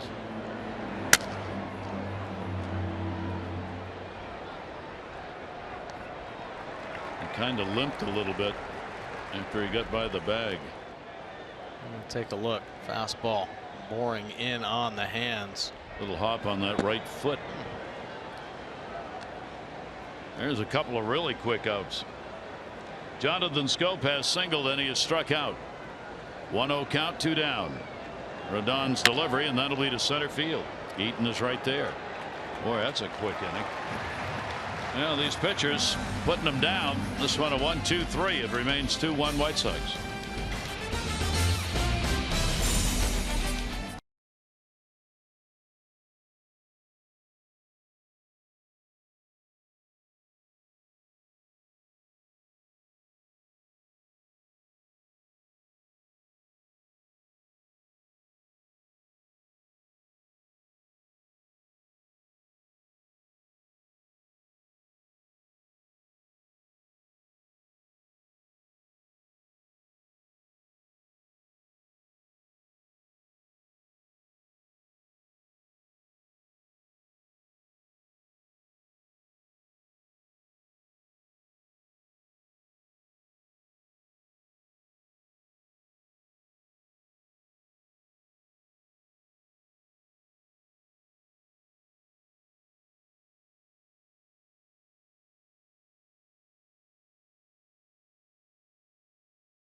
The achiever in you, and by Navy Federal, proudly serving the armed forces and their families for over 80 years, federally insured by NCUA. Long walk in Grant Park today. It was such a gorgeous day. Grant Park down by the lake here in the city, and it was so pretty. Just hated to come back into the hotel to get ready to go to work today. Yeah. Oh, it's just gorgeous. Yeah, it was beautiful. Comfortable. Humidity way down. Chris Tillman in a 2-1 ball game. White Sox on top. Bottom half of the 5th inning.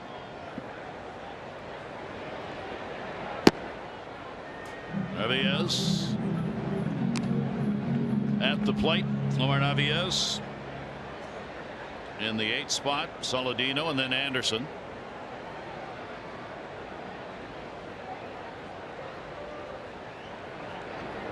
And that one's going to cut inside. And again, Tillman's going to work from behind these hitters.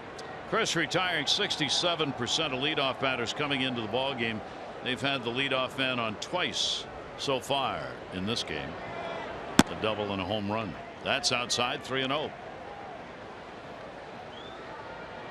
Still trying to find that arm side fastball command. Not quite as pinpoint as we have seen in the past. 3-0 delivery taking all the way, and he walked him on 4 straight.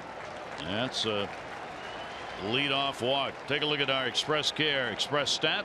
Express Care, a LifeBridge Health partner. For locations, visit whywaitintheer.com. Now warm it up, Chris. Chris Tillman versus the other Orioles starters. Of course, Tillman's been a beast this year, making the 23 starts, 14 wins with that 3.46 earned run average. The other Orioles starters are faring so well. It has been a struggle. 5.36 earned run average, but I will say this, it seems the rotation is trending up. Bundy's made some good starts here recently. Gausman made some good starts. Miley's there to stabilize the rotation. Gallardo battling through last night's ball game to get the W, so things looking a little bit better for the rest of the rotation. Vance Worley ready to pick up if needed in a situation as a starter. Sure looks like Ubaldo Jimenez is going to end up in the bullpen here sooner than later to be used out of the pen. And again, the Orioles trying to figure out what they're going to do with Jimenez the rest of the way. Tyler Saladino, the big home run, 3rd inning, leading it off, his 6th of the year. Now he's got a runner on at first base, nobody out. The White Sox look to get that run back that the Orioles scored, and maybe more. You get that leadoff walk, you give yourself a pretty good chance. Saladino, San Diego, California native, 27 years old, starting at second base, and the pitch up and in, and Joseph doesn't like what he's seeing, and he'll head on up. Yeah, he's got to get back into the zone, get ahead of these hitters. Every pitcher works better when they get ahead. They're just trying to be too fine. The first couple pitches. Talked about the numbers in this big ballpark. I'll play it up. Let him hit it to the big part. Adam Jones patrolling center field out there. Saladino getting a chance at second base with Brett Lawrie out, 15-day DL with a hamstring problem. And Saladino making starts in the infield, and they're just taking now. He had no intention of swinging at that pitch, and the count goes to 2 balls and 1 strike. Runner on at first base, nobody out. Leadoff batter Anderson waiting on deck.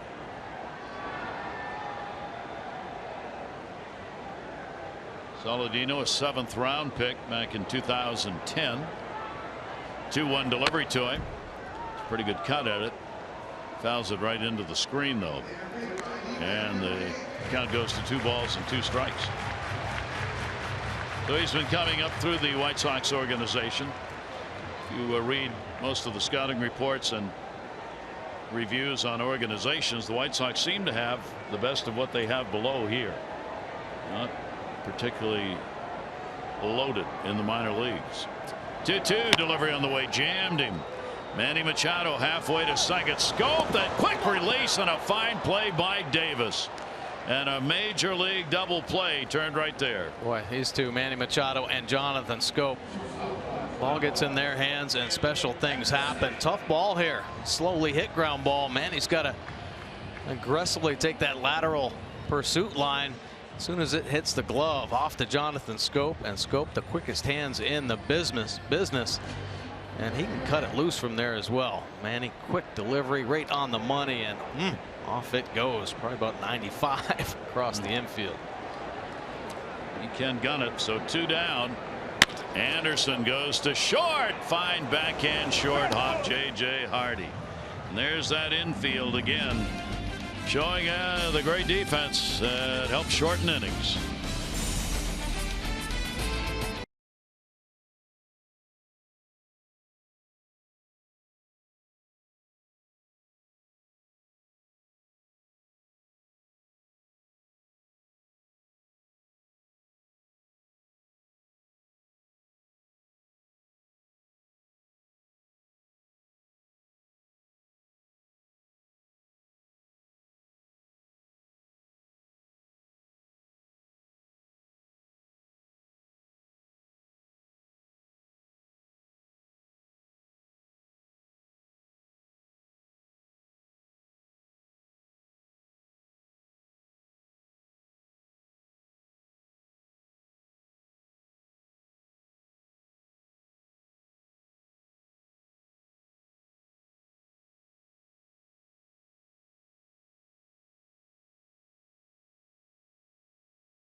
Bobby Dickerson in charge of that for the Orioles, and they're proud of what they get done there.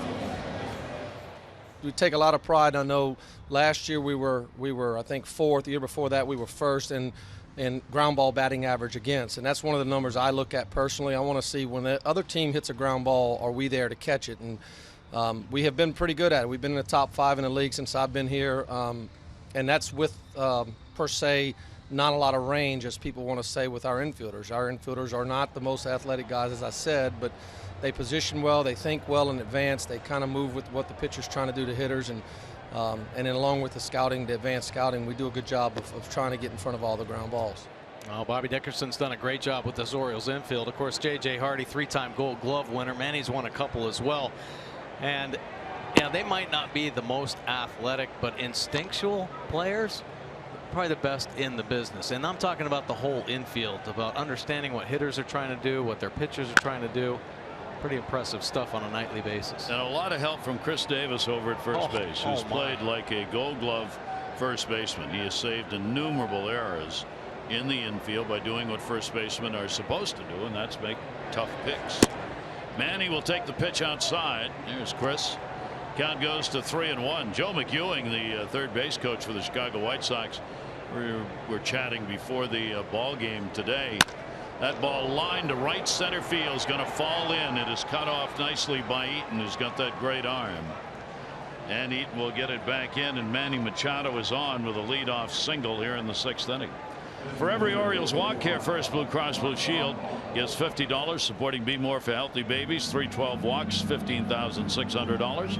Care First Blue Cross Blue Shield encourages each of us to take that first step towards a healthier and more active lifestyle. Trumbo's picked up a single and he has struck out.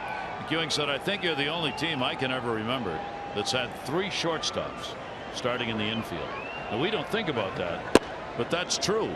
The Orioles, by trade, if you will, yeah. Manny Machado is a shortstop. You got J.J. Hardy, who is the shortstop, and Jonathan Schoop, who is a shortstop. Yeah, absolutely. You got 3 really strong arms and players who are used to having to cover some ground. Huh? You got that right. So they've got the great range. They have the middle of the infield type of instincts. And you know, you mentioned Davis over at first base, the picks he's been making, but he came up as a third baseman. Yep. So I mean, just a great athletic first baseman with the strong arm. Tremendous play in last night's ball game, gunning down what was it, Cabrera at third base? Yeah, incredible play. Yeah, I've always thought there's never enough credit given on the throw from first to third. It is one of the most difficult throws on the diamond. For one reason, you never make it. If you're a first baseman, how many times do you throw to third base? It's a long throw all the way across, and usually in situations where you've got to be very accurate in order for it to be an out throw.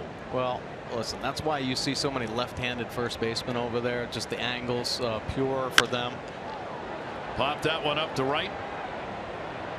Garcia will settle under it. Runner halfway. 1 away. Our PNC minor league report. PNC for the achiever in you. Well, Brian Gonzalez, just 20 years old. He was the 3rd round pick back in 2014 out of a pretty good high school in Florida, Archbishop McCarthy, known for some big league players. Castellanos came out of there. Alex Avila came out of there. Last 5 starts, a couple wins with a 1.04 earned run average, 22 Ks, 12 balls. So a little erratic, but the arm strength there. He's starting to get the fastball, working it in the low 90s right now. Has a good curve and change to go along with it. A promising young pitcher. So a runner at first base, Manny Machado on the base hit. Steve Pearce 0 for 2 has struck out and flied out. Now that defense we talk about so often, particularly in the Orioles infield, and also, as McEwing noted, the old adage of baseball. All adages are old, so the adage of baseball: strong up the middle. Catcher, second, short, center. The Orioles are that. They sure are, and they have been for the last 5 years. I think when Buck Showalter started to weed out some players and put his team together, he understood the importance of, first of all, veteran leaderships and the strength up the middle. That's going to go to short. Anderson couldn't make the play. Cabrera will come in to get it. Anderson, I think, wanted to throw it before he had it. He will be charged with an error. Well, this is a great example. Anderson, a great young player, but J.J. Hardy has made some backhand plays in this ball game that big league players make, big league shortstops make. Anderson fighting to try to get himself in front of the baseball. Just as easy and more efficient to make a backhand play, get that force out at second base. Just trying too hard to be fundamentally sound. Now it sounds like, you know, the right thing to do, but you do not have to battle at shortstop to fight to get in front on that type of play. Just backhand it like Hardy's done this whole series. You give up an out. Worry about getting one before you worry about getting two, right? Absolutely, sure. So they get none. Don Cooper back out to talk to his starter as the Orioles down by 1 here in the 6th inning. Have Manny Machado on at second base, Pierce on at first with the error, and Chris Davis coming to the plate. Chris has drawn a walk and he has struck out. The Orioles already 2 for 7 with runners in scoring position. Frazier will stay in and over towards third in this shift, just in case Davis should think about bunting, and because as a runner at second base, somebody's got to cover third. Davis will take the pitch away for a ball. Chris, with a walk that he picked up in his last at bat, now has 60. He is 5th in the league in walks. Mike Trout leads it, 74 for Trout starting the day. Left-hander's delivery, and he will be up high. I like the fact that Davis isn't in any kind of rush right now. Great at bat to draw that walk where he saw 6 pitches, and here eyeballing him as well, getting himself into a good hitter's count. Runners in scoring position. Closing in on that 100 mark on the pitch count. 2-0 delivery is away. Count goes to 3-0.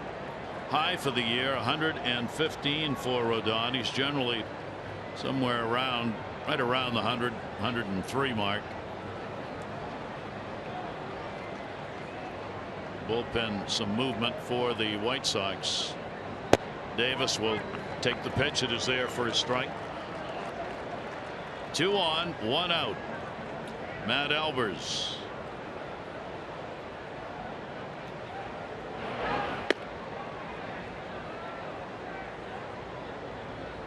Runners off first and second base, and walked him, and they are loaded.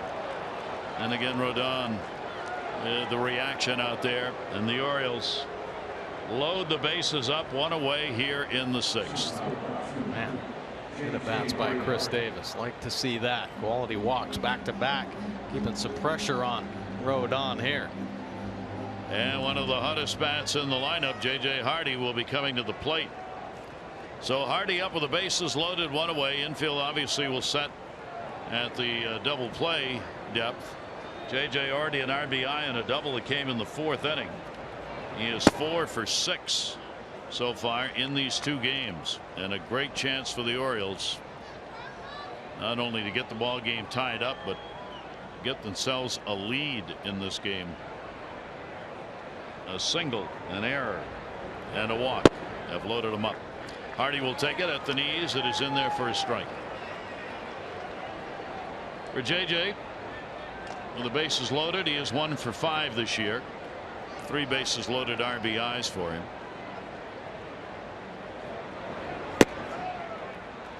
Rodon unable to find it there, and a 2-ball 1-strike count. No place to put him, and you got to come get him. Yeah, sure do. JJ has been covering pitches on the plate. Big double to pick up the only run the Orioles have on the board in this game. Rodon's delivery to him will be hit in the air to right field. Pretty good wood into right center. Garcia will make the catch. Runners tag. It'll score Manny Machado, and the Orioles have tied this ball game up at 2. Sac fly for Hardy, his 2nd RBI of the game. Steve Pierce ends up tagging up and going over to third base, and this is a 2-2 affair. Almost same pitch he picked up for a double in his last at bat, the elevated pitch, and he goes on top to get it. Easy sac fly. Manny Machado walking home, and the big walk by Davis paying off here. The Orioles tied up. 27 RBIs for J.J. Hardy. Now the Orioles can get a lead. If Nolan Reimold gets a base hit, first and third, 2 down. Pitch up, 0 for 2, couple of ground ball outs for Reimold in the game. So the Orioles battle back, and that error on the Steve Pearce ground ball costly for the White Sox here in the 6th inning. 1-0 delivery, and that will be there for a strike.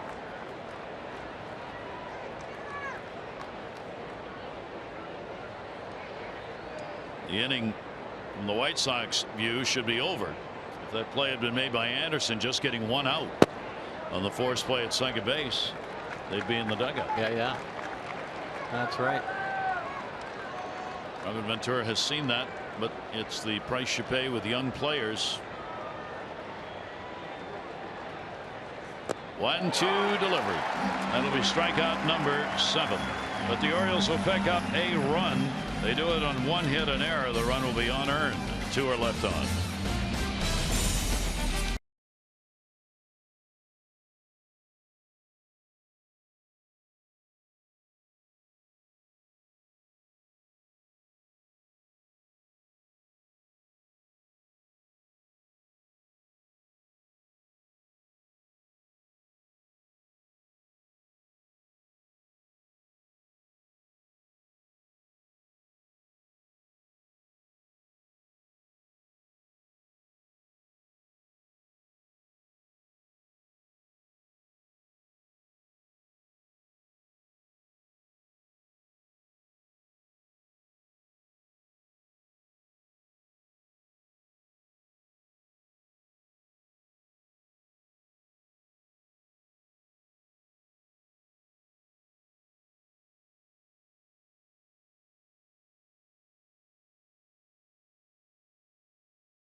Against the American League Central this year, they are 20-7, winning 8 of the last 9.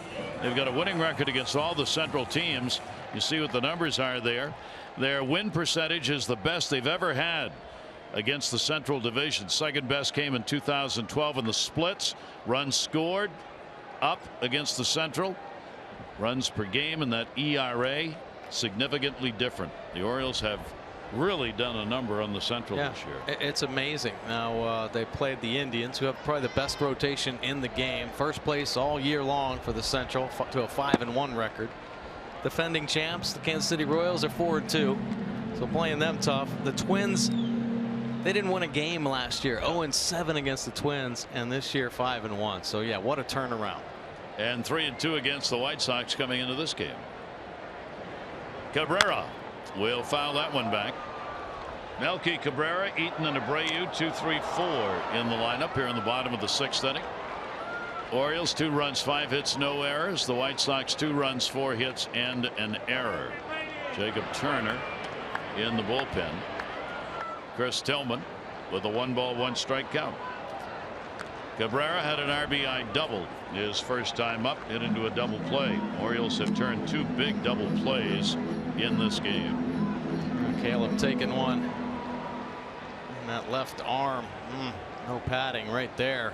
A little bit of a flinch. He won't be rubbing it though. And Melky Cabrera again will foul that one away. Cabrera has been a tough out for Oriole pitchers over the years. Always putting up big numbers. 285 lifetime average, 6 home runs against the Orioles. This year they've held him down a bit. 5 hits, 24 at bats.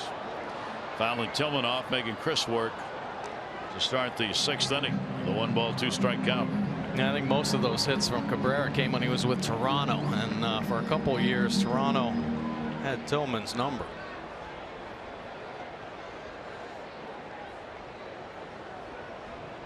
1-2 delivery, and that'll be outside. So Melky Cabrera takes it 2-2. Both teams picked up runs late in the ball game last night off their opponents' bullpens. Each team got 3 in the 8th last night.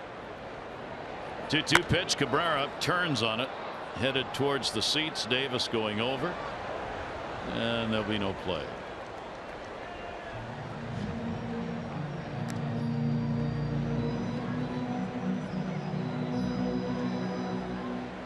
Chess game going on right now. I kind of love when pitcher's on his game. Got a tough hitter up there. Caleb Joseph working Tillman really well the last few innings, and just trying to get the soft contact or the swing and the miss. So moving pitches and location all around. Another one of those choppers, probably up and out of the strike zone, but Cabrera didn't want to take. So a 2-ball 2-strike count. Seeing Tillman do battle. Chris, with that 3.13 road ERA, he's got the 10th lowest ERA on the road this year in the American League. Go along with that 3.46 overall. Ground ball towards the hole, and he's got a base hit. Wow, that's one of those lay the bat on it and just put it where they ain't. And exactly what he did. And the leadoff man is on again for the White Sox. On Sunday, August 21, promotional giveaway fans will be texting about all season long. All fans, 1:35 game against the Stros, get the Birdland Power Company emoji t-shirt. Enjoy this special t-shirt featuring the digital versions of some of Birdland's biggest sluggers. Get your tickets at Orioles.com. So the leadoff man on. Leadoff man on first inning, double Anderson, he scored. Leadoff man third inning, home run. Saladino got that one. Leadoff walk fifth inning, but Tillman worked out of it. Leadoff man on again here. Going around on it is Eaton. He's had a base hit and he has grounded out. Tough situation here for this Orioles defense. Got some speed up there, no outs, big hole open up with Cabrera slapping that single through. Crucial time in the ball game. Have your head on straight in the middle of the infield. Eaton swinging fouls it away. Take a look at our Coons.com league leaderboard. Adam Eaton with the 25 infield hits, so the Orioles infield has to be aware of that. Get a good first step. Jonathan Scope, believe it or not, 16 infield hits. A large part of that infield respects his power, so they play a little bit deeper. Brought to you by Coons.com. Over 2 million vehicles sold and counting. And kept it down on him and got him. Eaton got Eaton on that one. Oh, nice job by Chris Tillman there. Big first out. Take a look at the Nissan pitch track. 3 pitches. Take a seat. 94 miles an hour on the outside corner. Eaton can't get a piece. That will bring Abreu up. Abreu 0 for 2. He is struck out and grounded out. Cabrera with a base hit, still on at first base, not a base stealer.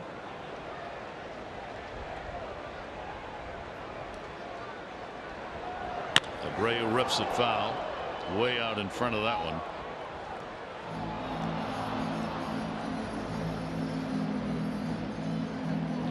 He is clearly seeing the ball well and getting around on it, picking up those long balls of late.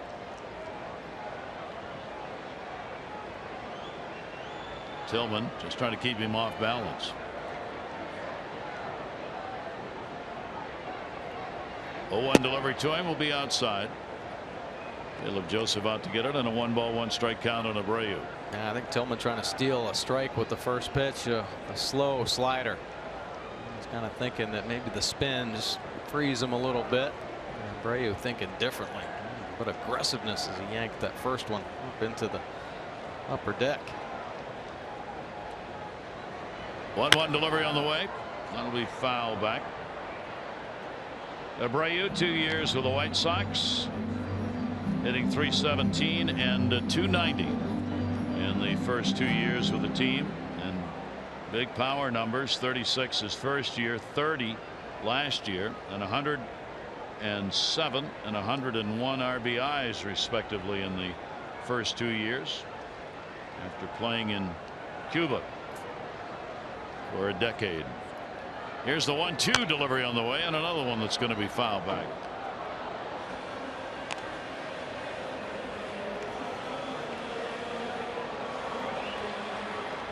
Tillman, the count remains a ball and 2 strikes.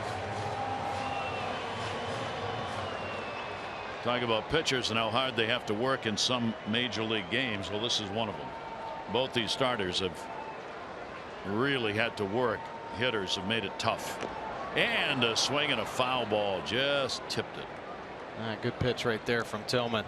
Threw the cutter hard, 87 miles an hour, and Abreu just in battle mode right now, right off the end of the bat. Just reaching out there enough to keep his AB alive. First base, Cabrera still there with 1 down. 1-2 delivery again, and a good eye as he will take the pitch outside. Wrap up the series tomorrow. Afternoon ball game, 1:30 O's extra, 2 o'clock the game. Dylan Bundy, James Shields, and the Orioles move on. West Coast, Oakland and San Francisco. 2-2 delivery. Inside, chopped, foul. Oh. Nice try right there by Caleb Joseph and Chris Tillman. After the changeup well off the plate. Get him leaning and looking on that outside corner. The fastball, the 2-seam variety, that Tillman has the ability to sink it. And this one does. It works down and in, but Abreu once again fouling off a tough pitch. 2 ball, 2 strike count. That one down the line. That's going to be a foul ball. Another off-speed pitch. They had him way out in front of him, and now Joseph immediately heads out to the mound. And this tough at bat for a conversation on, all right, what are we going to do right here? Yeah, exactly. I know Caleb wanted to go up to the top, middle of this at bat, top of the strike zone, maybe up and over. But it stayed on the plate. Abreu able to foul that one off. They target the top of the zone again.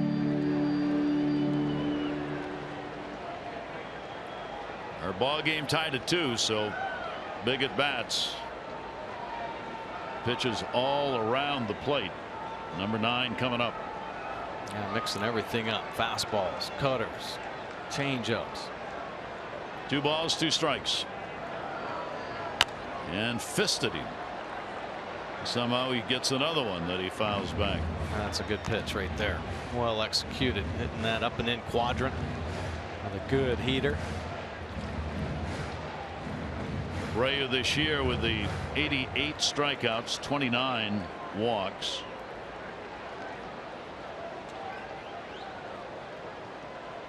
Tenth pitch of the at bat, 2-2. Cabrera still at first base. 2-2 delivery on the way. Check swing. Did he go? No. Wow. So we go full. Only throwing the hard breaking ball. Ooh, boy, that's close.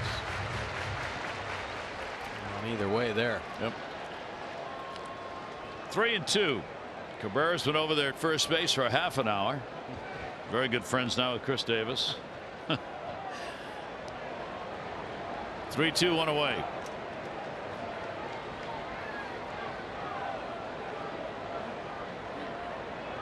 Runner going. Ground ball to third base. Machado scoops and got him at first base. So even with the runner going, they get the double play, and down is Cabrera. Looking up at the second base umpire, Marty Foster, saying, "I'm out." Wow, what a play here by Jonathan Schoop. Coming the first baseman out at second. And then the relay on. Clean up the double play. Robin Ventura is asking for a hold up here while he takes a look at the video on the play at second base. Whether or not he was out or safe. Yeah, he knew it was going to be really close because he's in motion. Cabrera's running 3-2. Then he get his foot on the base before the ball got to Schoop's glove. They got it. So the Orioles turn their third double play. Are on to do-ups. Joseph, Jones, and Schoop.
Up, lasting the 6 innings. That's the 1 earned run. Orioles able to get him with the unearned run for the 2 to tie it up. But 7 punch outs, a pretty impressive arm, mixed up it all. Good change, breaking ball and power fastball. Time for the Jiffy Lube pitching change. Brought to you by Jiffy Lube, where participating stores now do brake services. Stop in and let Jiffy Lube inspect your brakes today.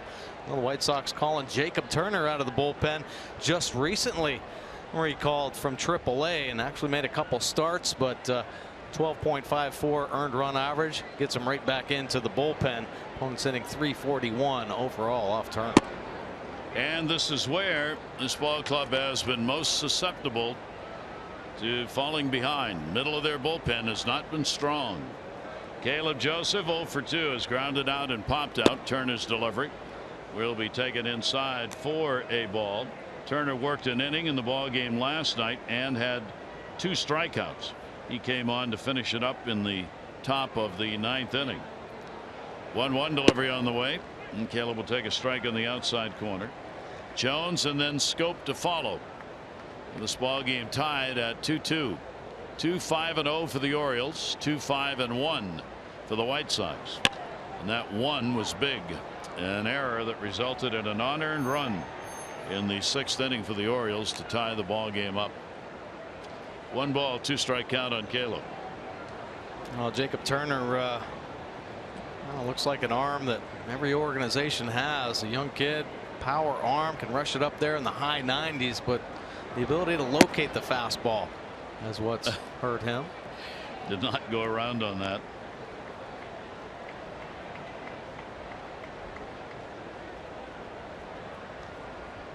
Two balls and 2 strikes. And he will take that one. Thought he had a strike, doesn't get the call on it. We said that Mark Wagner, home plate umpire, he favors hitters. You got to throw a strike. Sure do. That's especially if you're a younger pitcher. 3-2 delivery down to first, and that's going to be a base hit. So Caleb chops one into right field, and the Orioles get the leadoff man on here in the 7th inning of a tie game.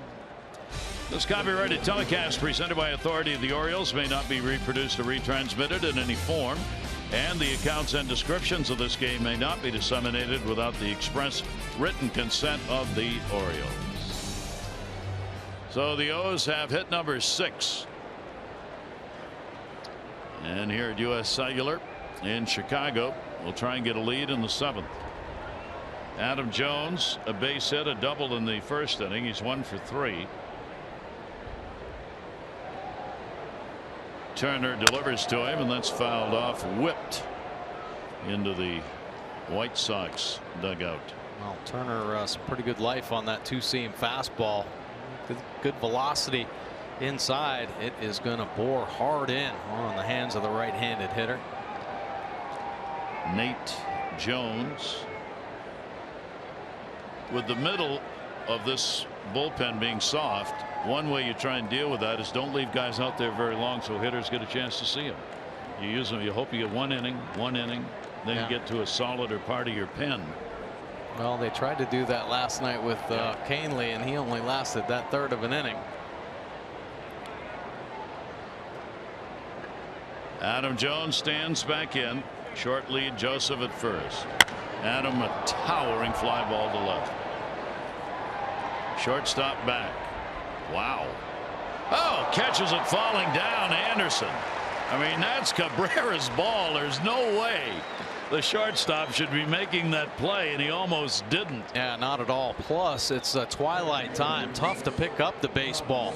You lose sight of it, and you might not ever pick it up again. Cabrera he becomes a fan right here watching the attempted play. Adam Jones getting pretty good at the drop kick and the gun. No, I don't know. I mean, you want to look at him as a punter with the NFL season coming up. I mean, we've seen Adam. He's got a pretty good foot movement on that. It's kind of that old style kick coming across the body. Right. You get that leg up by the shoulders, shoulder height. I mean, you get pretty good hang time. Watch this. Yeah. That's pretty good punt. Yeah, good extension. Follows through, gets off the ground. I like it. There's a gum promotion somewhere in his future. And the breaking ball, and did he go around? Yes. Mike Molesky down to first base. Adam Schoop clearly in complete agreement with that. Yeah, Jonathan, like, what the heck's going on? Let's take a look. Boy, another close one. And Abreu was pretty close, about the same as Schoop, but not working out for Schoop on that one. Naviez, the catcher on these check swings, he comes up like a jack in the box. He explodes from behind the plate, pointing down. Sure, good salesman there, right? Yeah, he really tries to sell the call, asking for the check at either first or third. Base hit in the first inning, 4-game hit streak for Jonathan. 0-2 delivery to him, and he went around on that one. He'll be tagged out. The strikeout recorded by Turner, and there are 2 down. Pretty good breaking ball there from Turner. Seen nice running life on the fastball. Burying the breaking ball, getting ahead. Well executed for the second out. And a nice block. I was wrong, Mike. They're not going to go the full inning with the reliever. They'll make the change right here. So that will be it for Turner. He works 2/3 of an inning, gives up a hit, runner on, 2 down, 7th inning.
Jays 3-game series Monday, August 29.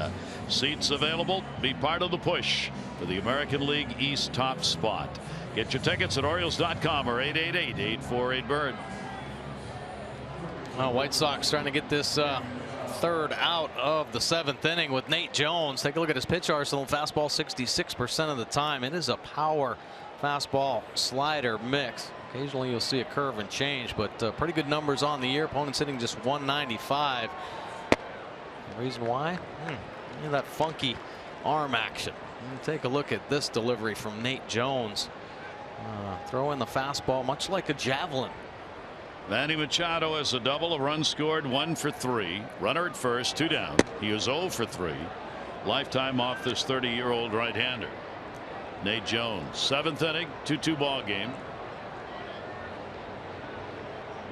First base, Joseph had the leadoff single.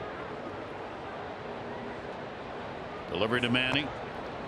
And that's going to be on the inside corner for a strike. 1-2. You're right. That is funky. Yeah, real funky.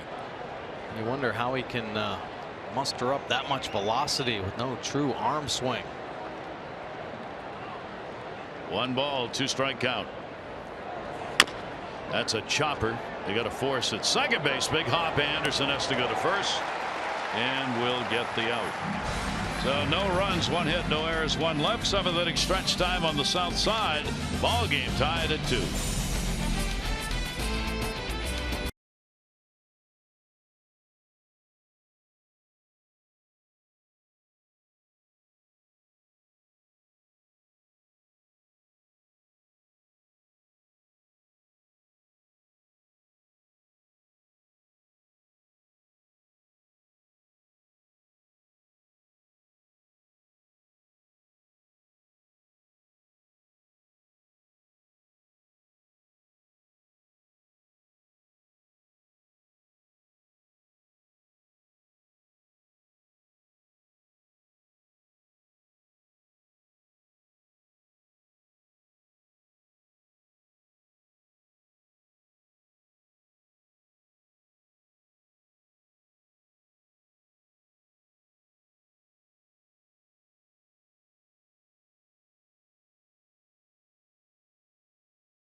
Seventh inning stretch.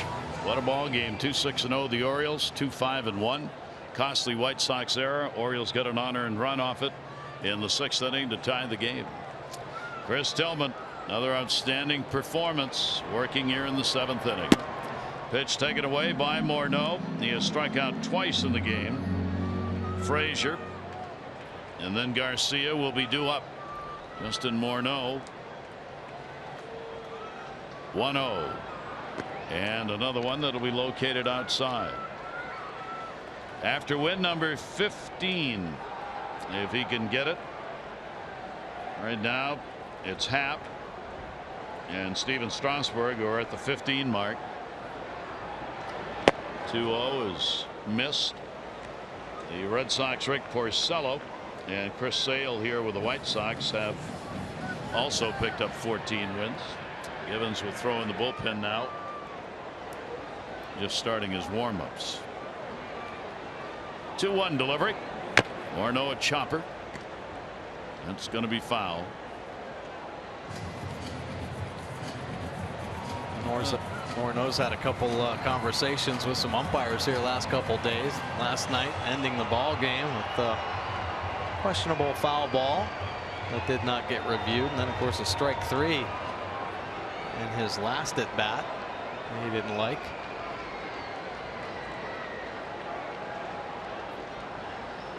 Here's the 2-2 delivery on the way, and that one fouled back. We have so much of the review process used in each game, we sometimes, I think, forget not all plays are reviewable. And umpires don't have a choice. It has to be on the list of reviewable plays, and that play last night is not on the list. That one will bounce and get away. The ball that Morneau thought hit him in the batter's box and was thus a foul ball and dead, that ended up going down to first base for a ground out to Davis. And there's the crew chief, Mike Winters, who said after the play, none of us on the field saw that ball hit him, and it's not reviewable. 3-2 delivery, and that's fouled away. It was a tough call. I mean, even on review, it was very hard to tell whether the ball actually hit his foot. This is the play right here. Yeah. And especially the whole ball game, the ball was getting chopped and really going a long way. And you'd think if it hit his foot, it might be redirected or not quite go as far. That one went all the way out to Davis at first. Yep. 3-2 delivery. Morneau to right field. That stays up. No, it'll fall in. Steve Pearce had to play it on a hop. And again, leadoff man is on for the White Sox. Well, you got to respect Morneau's power a little bit. So the Orioles outfield playing deep, but this one off the end of the bat. So it's just a dying quail out there behind Jonathan Schoop, just in front of Steve Pearce, but getting this inning off the right way for the White Sox. 5 out of 7 innings they have had the leadoff man on. Todd Frazier 0 for 2. He has flied out, grounded out. 0 for 4 now off Tillman lifetime. Starts him up with the off speed pitch. It'll be away for a ball. Each team with 6 hits. See the pitch count for Tillman up to 107 through 111 in the last outing against Toronto. He's 15 occasions he's had 100 or more pitches in a ball game. Make this the 16th such game. 1 ball, 1 strike count. Frazier, league's number 2 home run hitter behind Trumbo. 1-1 delivery to him. There's that wild cut Tillman's looking for, and that pitch down and away. Good pitch right there. Just not giving in. You know, far Caleb Joseph setting up down and away. Tillman targeting it with the breaking ball. It's looked like it's heading there, but the late finish biting down on Frazier for the 2nd strike. 1-2. Morneau off first base. And a line shot. That one off the bat had hit in volume. And the White Sox get the first 2 on here in the 7th inning with nobody out. Here comes Buck Showalter. So that's going to be it for Tillman in the ball game. He will leave. In a tie game, he's not going to be able to win it. He could lose it. Could be indeed. And Chris Tillman will be responsible for the 2 base runners on here in the 7th. Michael Givens will be coming out of the bullpen.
his 15th win of the season. He had some good pitches working, getting Abreu down on the inside heater. How about Morneau chasing the high? Heat dot another one on Morneau, and Eaton going down. Only 4 punch outs, but how about helping himself here? Taking one to the backside to get Frazier. And out on the board, Tillman going 6 innings, 7 hits, 2 earned runs, and is responsible for the runners at first and third. A pretty good start for Tillman. He'll give way to Michael Givens. Givens 61% fastballs. Of course, 8 wins on the season. Now in search of his 9th 3.44 earned run average for Givens. Strikeout pitcher, 60 Ks on the year, and opponents hitting 231 overall. Garcia 1 for 1 off Givens. First and second. Nobody out. 7th inning. Goes after the first pitch. Home plate umpire and the check swing call. Garcia is grounded out. Andy is flied out. The potential go-ahead run out there at second base. J.B. Shuck is the pinch runner for Morneau. Good play. Nice play by Caleb there. Keep him from moving up. Caleb and Matt Wieters both hands like middle infielders, but here incredible athleticism, sliding over on the knees to making the backhand play. Garcia, 1 ball, 1 strike count. That's going to be a base hit into right field. Pierce will charge. Runner will be held. Throw all the way in. Joseph knocks it down. Orioles have the plate covered. Ball hit so hard, no chance for Shuck to score from second base, and they are loaded with nobody out. Well, Garcia's been swinging a hot bat. Pretty good approach off Michael Givens, shooting it the other way, but the low line drive kind of freezes Shuck a little bit at second base. He stays at third, but they're threatening. Bases loaded and nobody out.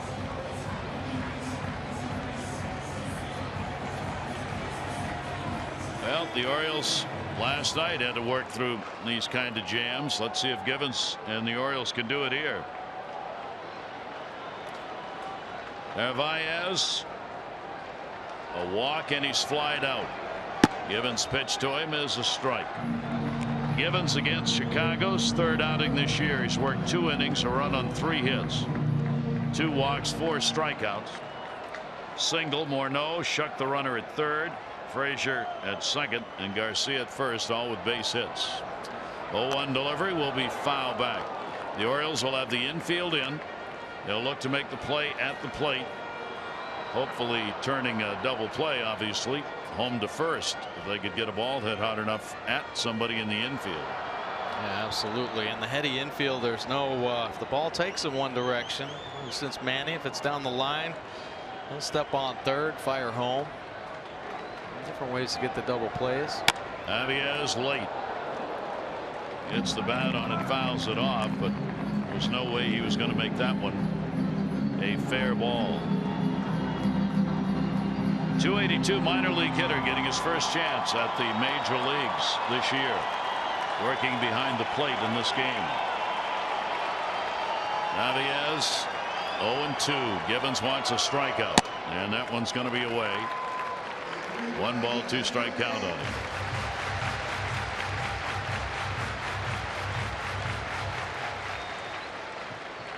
White Sox 3 hits in the inning, now have 8 in the ball game, out hitting the Orioles 8-6.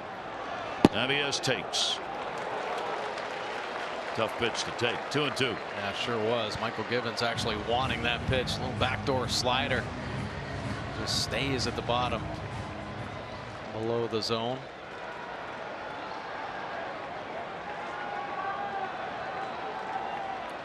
Infield drawn in.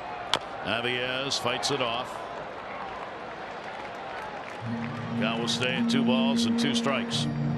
White Sox looking for that big hit. Been a problem for him all year.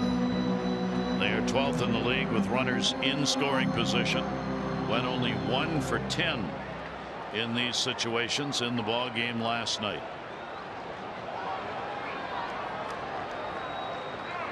Two balls, 2 strikes, and Joseph will go out. Yeah, good to be on the same page here. Obviously a crucial part of this ball game. Givens better be wholehearted in his pitch selection. Along with Caleb Joseph.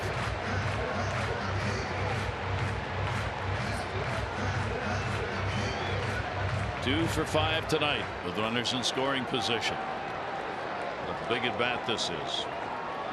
2-2 delivery on the way. Naviez again. He's late on it. Somehow pulling it right out of the catcher's mitt and fouling it off. Yeah, nice heater right there. 96. Working away. How about that location? Just painting the outside corner. Man, impressive stuff there. Delivery again to him, and he'll take it outside. So no place to put him, and the count goes to 3-2.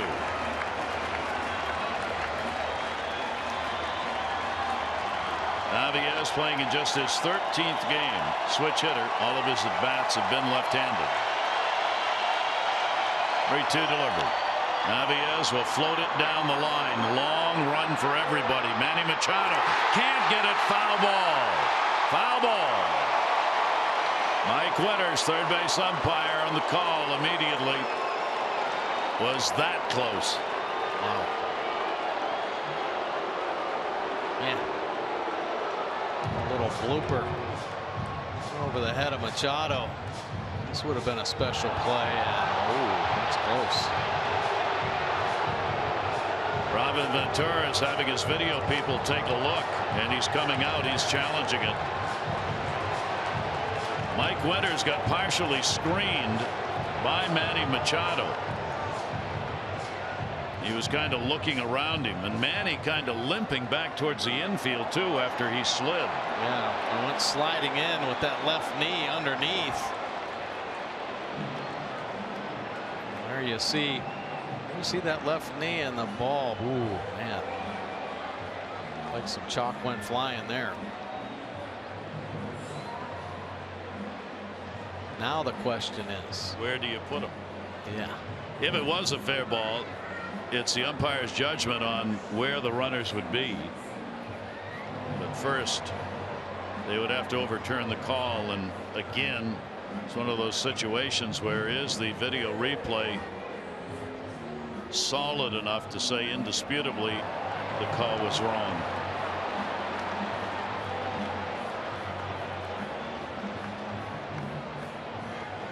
And this is going to take a little bit. Hit Manny's glove too. So if Manny if it hit his glove in foul territory, right? Yeah, gloves in play. Yeah, absolutely. Yep. So hitting the glove, got redirected maybe. Boy, is that a tough call. Wow. Is that a little bit of white I see moving there?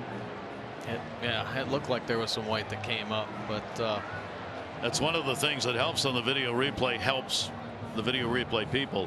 Where you have the painted lines, you don't get any of that. Yeah. Whereas you got the chalk, you actually get something flying there, and all you got to do is touch any part of that chalk line that's fair. Yeah. Well, you wonder though if it is going to make a difference hitting Manny's glove. Was Manny's glove in fair territory? That's a point too.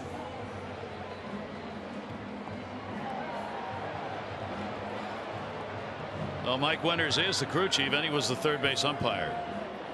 So at that point, you would think the umpire would be able to see whether or not the ball's fair or foul when it hit Manny's glove. And boy, it's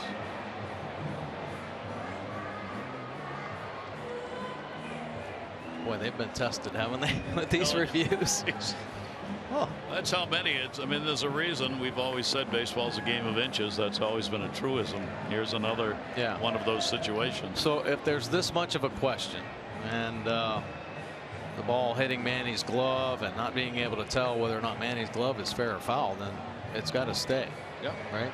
This call holds unless the video indisputably shows the call was wrong.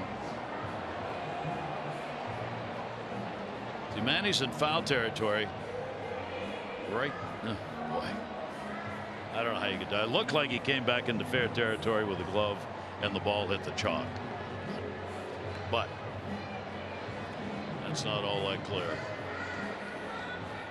And Buck's over there kind of pondering the different kind of attacks he's going to make. It is a fair ball. And the umpires have already decided where they're going to place him, and Buck Showalter is going to come out and talk about that.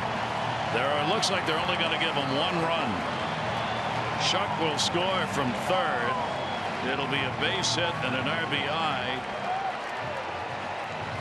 Narvaez will get it.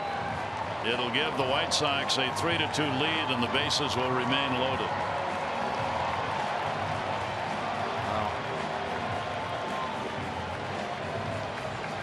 Well, you knew Buck was going to be ready to pounce if the call went against the Orioles. And that's a Chris Tillman run, of course. He's talking to Mike Winters, the crew chief, who made the call at third.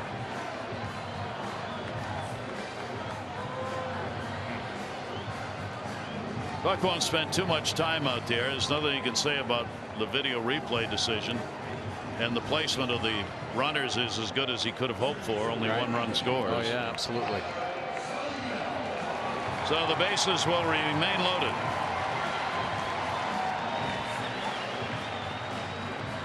Narvaez picks up the RBI. That'll be just his 2nd major league RBI. It'll give the White Sox a 3-2 lead. There's still nobody out. Saladino's had a home run, hit into a double play. Infield stays in. Check swing. Did not go around on it for a ball. So we've had 4 consecutive singles here in the 7th inning. 2 off Tillman. Now 2 off Givens. Frazier's at third. Garcia at second. Fouled away. Narvaez over at first base.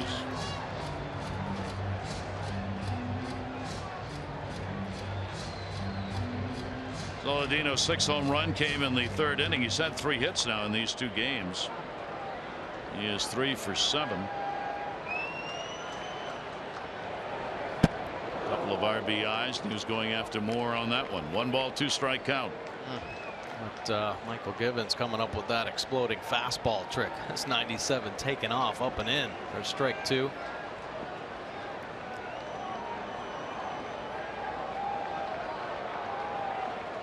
One-two delivery, and goes up and gets him. The ever important first out.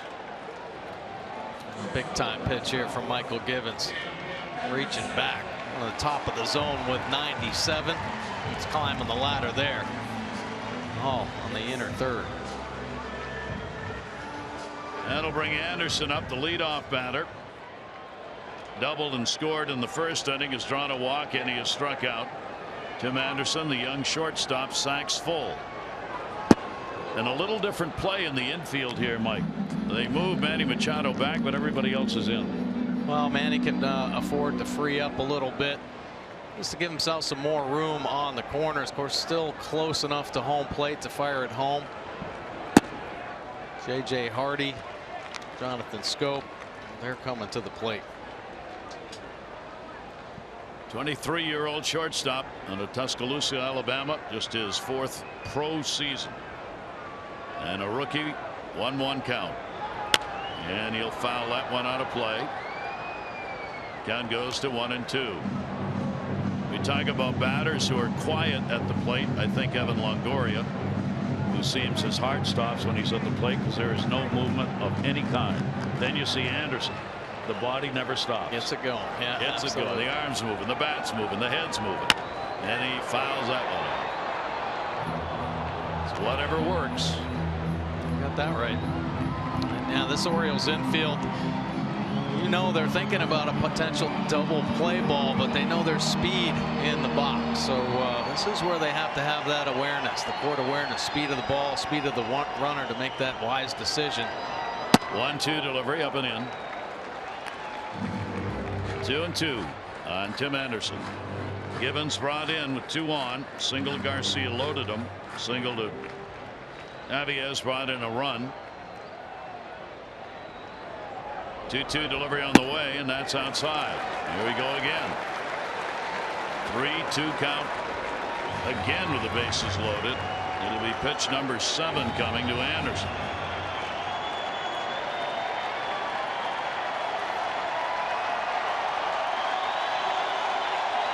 3-2 delivery. Anderson fights it back.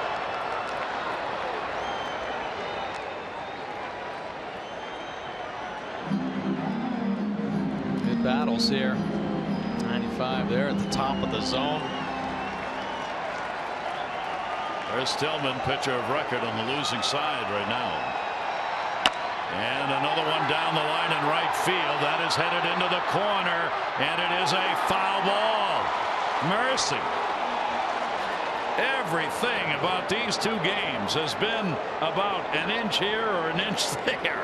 And there's another one with the sacks full. Incredible. I mean, got a good at bat going. Take a look at where this ball hits. Holy cow. Yeah, game of inches for sure. Robin Ventura held up the home plate umpire again for a minute at his video people look. No challenge here, though.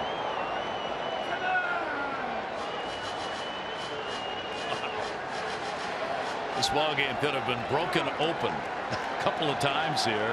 Instead, like a bowl of jelly, it just keeps wiggling around. 3-2 delivery again, and he gets him on a pitch away. So Givens with a couple of big strikeouts, and there are 2 down. Boy, what a gutsy call and execution from Michael Givens. Throws the slider hard. Coming out of his hand, looks like it's going to be another 95-mile-an-hour fastball, and then the turn away from Anderson. Big time pitch from Givens. Get the second out. Melky Cabrera, bases loaded, 2 down. RBI double, a single, and he's hit into a double play. Cabrera will take the first pitch. It is at the knees for a strike.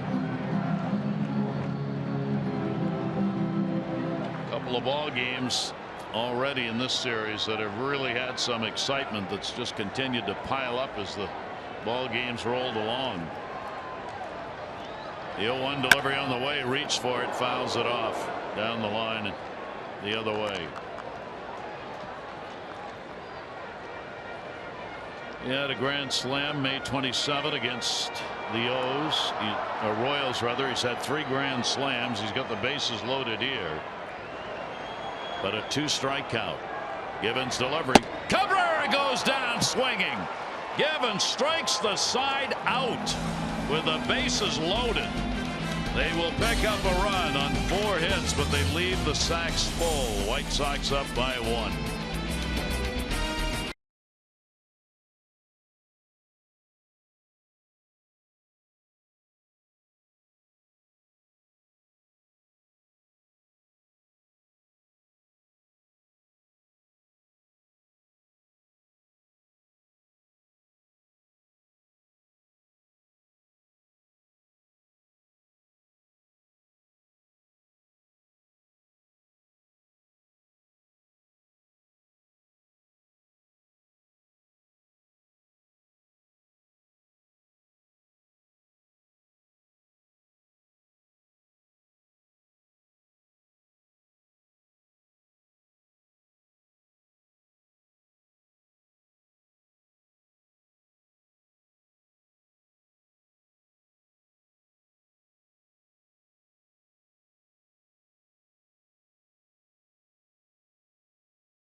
Broken bat flying at third baseman Frazier, but able to make the nice barehanded play. Manny Machado, nice running play as well. Frazier showing he can do it too, going into foul territory, showing the touch. And Manny and Scope teaming up. Third baseman coming up with some pretty impressive glove work. Geico, 15 minutes could save you 15% or more on car insurance. Visit geico.com for a free rate quote.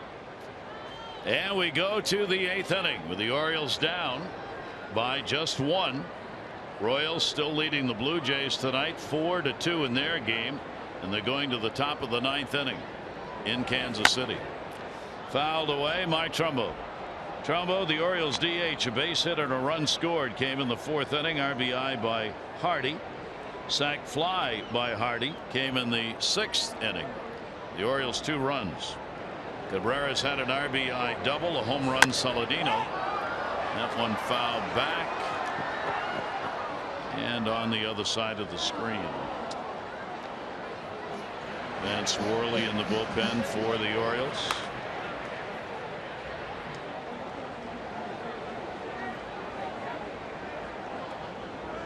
Narvaez picking up the bases loaded single in the 7th on the overturned call of the bloop down the line and left. That's the go-ahead RBI at the moment.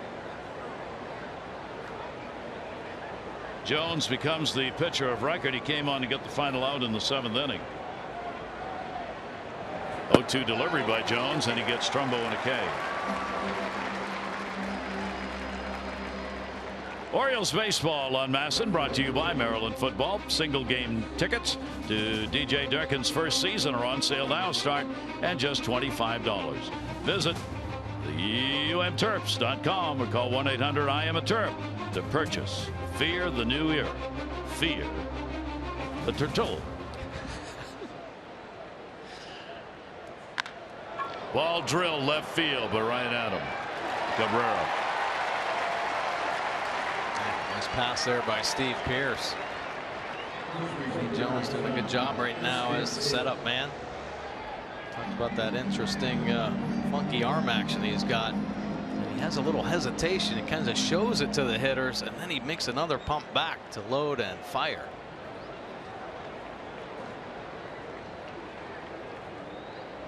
A little bit of that Rick Sutcliffe thing, only Rick did it down low when he brought his wrist back. He's got it up high, but he kind of turns that yeah. wrist. 2 down, nobody on. Pitches in there for a strike. Davis, a couple of walks, and he is struck out. Robertson getting ready in the bullpen. 3-2 ball game. And a chopper, he fouls off his leg. White Sox trying to create a rubber match for the Sunday ball game tomorrow. Orioles trying to get a series win guaranteed with a victory in this one. 0-2 count, 2 down. Rodon starter. White Sox 2 runs, 1 earned, 5 hits over 6. And Chris Tillman 3 runs, 7 hits in 6+ innings. 2 walks, 4 strikeouts. Chris, the pitcher of record right now on the losing side. Rodon non-decisioned, and Jones on the mound could be a winner. That he missed. Davis may be able to get on here. Throw down, no chance. So Chris Davis on a wild pitch will keep the inning alive, which is exactly what these 2 games you'd expect to see. Absolutely. Whatever you can think of happens, may happen here. Davis the check swing on the nasty breaking ball. And the throw down, and Abreu now in a little pain as that hop went to the wrong spot. It'll be a pass ball called.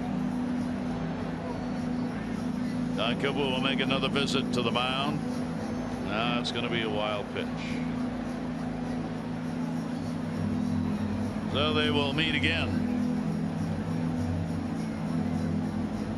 Robin Ventura's pitching coach out there as the White Sox trying to preserve a win. Problem they've had late in ball games. The Orioles get the potential tying run on. So J.J. Hardy coming up. And J.J.'s had a nice game, counting for the only 2 RBIs on the board for the Orioles, or runs on the board for the Orioles, with that double and the sac fly. J.J. an RBI in the ball game last night when he went 3 for 4. Double and an RBI, sac fly, 1 for 2 in this game. 2 down, Davis on at first base. Hardy will take the pitch at the knees for a strike. Jones, second baseman, coming in. Saladino to move the second base umpire. Marty Foster, center fielder, couldn't see the plate, so they relayed that in and got the umpire moved around. Pitch outside, nice block made, runner holds. Adam Jones had the same thing happen in the last half inning. He sent Jonathan Schoop in to move that second base umpire. Yeah. Man. Both times they were shaded over to right a little bit. And the umpire right in that line will always move if he knows. Pitch on the way. Outside corner strike. A nasty fastball there. 97 outside corner. That two-seamer running back. The second strike on Hardy. And Gary, I beg to differ with you right there, because I remember trying to get Ken Kaiser to move a couple times and he did not move. That ball is popped up to shallow right center. Bermuda triangle play. Plenty of time though. Garcia is able to come in and get it. Orioles retired. No runs, no hits, no errors. One left on base. Bottom of the 8th. White Sox up by 1.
Well, asking a lot of Michael Givens. Bases loaded, and the White Sox just took a lead. Cabrera goes down swinging, chasing the high heat, but Anderson went down swinging before him, and Saladino before him. 3 punch-outs to clean up that 7th inning for Michael Givens, but still behind 3-2 right now. Vance Worley now into the ball game. Take a look at his pitch arsenal. The fastball 72% of the time. The master of manipulating his fastball. He'll cut it, sink it. Deceptive delivery as well. 2.84 earned run average for the Orioles this year. Made 5 starts. 25th appearance here. Opponent sitting just 245. White Sox goes after it deep down the line in right field, and goodbye home run. Adam Eaton on the first pitch from Worley extends the Sox lead to 4-2.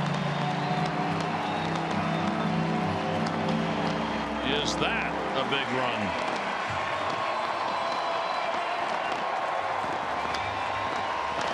Well, Eaton's been kind of quiet in this series. He made some loud noise here. Staying in the middle of the plate. 87 miles an hour, and he stays behind it. 9th home run of the year, and a 4-2 lead. And the pitch hit him. No, hit the bat. Hang on. The batter thinks it hit him. Joseph thought it hit the bat, and Abreu, standing there looking at his arm, is going to go down to first base. Take a look. Fastball riding up and in. And as he turns. He's not real happy. Anytime a batter gets hit on the pitch after a home run has just been hit, there's always a little slow-mo action heading to first. You know that. Especially up around the hands. Just a good smile about it. Now Shuck will get his first at bat. J.B. Shuck took over in the DH role for Morneau as a pinch runner. And the pitch will be taken down low, and in fact he scored that run that gave them the 3-2 lead. So Shuck at the plate. Nobody out, run in, runner on at first base against Worley. And that hit him in the batter's box and is a foul ball.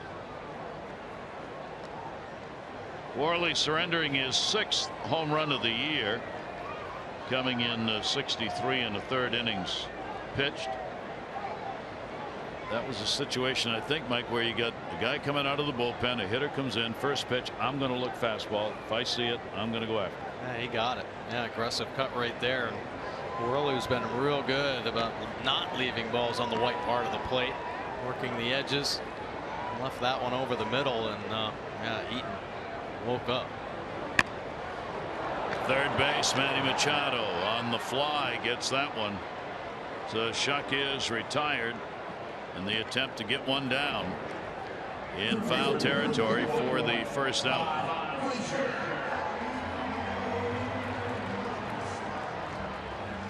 Interesting play right there. He just didn't feel good about swinging after beating one down off his front foot. That first swing, he was hurting a little bit. So one away and a runner at first base. Here's Frazier, the base hit, 1 for 3. Couple of hits in the series, 2 for 6. And that one he got jammed on, goes to short. J.J. Hardy, Jonathan Scope relay to first, is going to be in time. Orioles turn yet another double play, but a run in on a hit. Home run, Eaton, first pitch from Worley, 4-2 to the 9th.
Low fares, nothing to hide.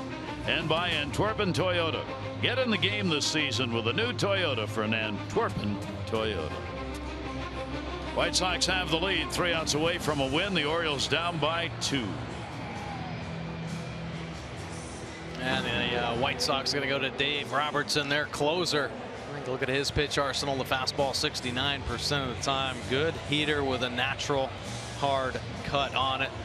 Low to mid 90s with that fastball, curveball as well. Pretty dominant secondary pitch for him. Earned run average though up over 4, so he has been touched around a little bit this year. 6 home runs given up by Robertson. Opponents hitting .235. A lot of tinkering this season with his delivery, his mechanics, and changing appearance to appearance. So the Orioles see what they can do here in the top of the 9th inning. Reimold, Joseph, and Jones are due up. Kim's come out in the on-deck circle to pinch hit for Caleb Joseph. Nolan Reimold 0 for 3. Robertson's delivery, and that'll be taken for a strike. Robertson against the Orioles, just the 2nd game this year. How about saves leaders in the American League? Of course, Zach Britton 34. There's Robertson, though. 26 saves from the White Sox. 26 out of 30. Foul territory down the line. Long run. Garcia. And no play into the seats. Stop to chat for a moment. Say hi to the young man. Gain a fan forever and head back out. Yeah, little kid lucky he didn't have any popcorn with him. Probably would have had to share some. Big right fielder. He does look like a tight end rumbling around in right field, doesn't he? He's a big man. Big man. An 0-2 count. Rimo waiting on it. It'll be down low. Well, Toronto has lost. Royals have beaten them by a score of 4-2. Duffy over Sanchez. Sanchez 11-2. Duffy goes 8-1. Duffy's got a 2.97 ERA for the Royals and an 8-1 record. So if the Orioles should lose, they'll remain tied with Toronto. The Dodgers have already beaten Boston. Foul ball. That one will go off the catcher. Well, Robertson, a real good cut fastball, and you think he learned from Mariano Rivera when he was with the Yankees, but loves his curveball. Well, actually likes to throw that as the put away pitch more than that cutter. A couple back-to-back to Nolan. 1-2 delivery on the way.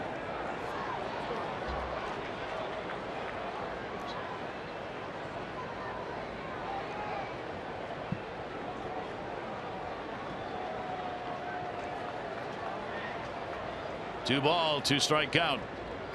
Robertson's delivery, and that one's going to miss inside. Boy, the Orioles want this lead-off man on. Get that potential tying run to the plate here in the 9th inning. The way these two games have gone, who knows? 3-2 delivery on the way, and he walked him on the 8th pitch of the at-bat. And the Orioles do get the lead-off man on. The O's are going to wrap up this series tomorrow. Dylan Bundy will be on the mound against James Shields. Our coverage, MASN 2, 1:30 O's Extra, presented by Jeep. Game coverage at 2. All the access you need right here on MASN. Take a look at tomorrow's starters. Of course, Dylan Bundy has been on a nice roll. 4 wins for the Orioles. Tomorrow will be his 5th start. 305 earned run average. And James Shields, he's been pitching pretty well for the White Sox as well. Not getting a lot of wins, but 2.68 earned run average. Here goes the bull. So Pedro Alvarez will pinch hit for Caleb Joseph. Kim had been out there, but now with the runner on, Buck Showalter's going to go for the long ball and try and get this ball game tied up on one swing of the bat. Pedro Alvarez is that batter that you would want up at this point. He's had more home runs in August than anyone else in the majors. Ground ball is going to go into the shift. Knocked down second. Got one. The out recorded. Saladino, what a play. The ball was dropped. And Buck Showalter is going to ask for a moment here on the video replay. Did he have the bag and the ball? Saladino from his knees after stumbling to recover after he flagged that ground ball down. Yeah, Frazier stretching like a first baseman, not having any idea about turning two there, just getting that lead out. Saladino with a fine play to knock that ball down. So they record the out at second base, still have the potential tying run at the plate. Now Alvarez is on at first, and Adam Jones, he has doubled, 1 for 4 in the ball game. Robertson's delivery, Jones on a tie it up cut.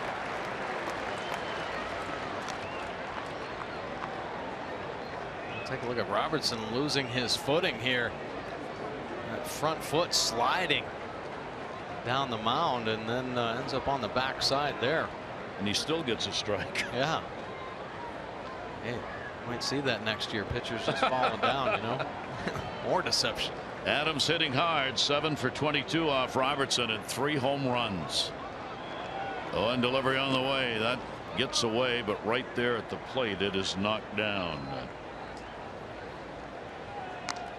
Visit MASSONsports.com/CareFirst to vote for the CareFirst Fearless Player of the Game. Live fearless with a name trusted for over 75 years. CareFirst, Blue Cross Blue Shield. Adam Jones, 1 ball, 1 strike count. Alvarez at first base being held by Abreu. Outfield very deep. He had a reach. It's like Adam thought that pitch might be on the inside part, and then it came away, so he was leaning to get to it. He sure was reaching out there. A little slider. Occasionally he'll flip the slider or the changeup in there, but loves the cutter. Curveball combination. Adam a little bit fooled, but trying to put it in play. 1-2. Jones again fights that one off. Wanted the pitch up, and that's where he got it. Robertson trying to get him on a high strike. Young will stay at 1-2. 2 great games here in this series, right down to what has been a bitter end.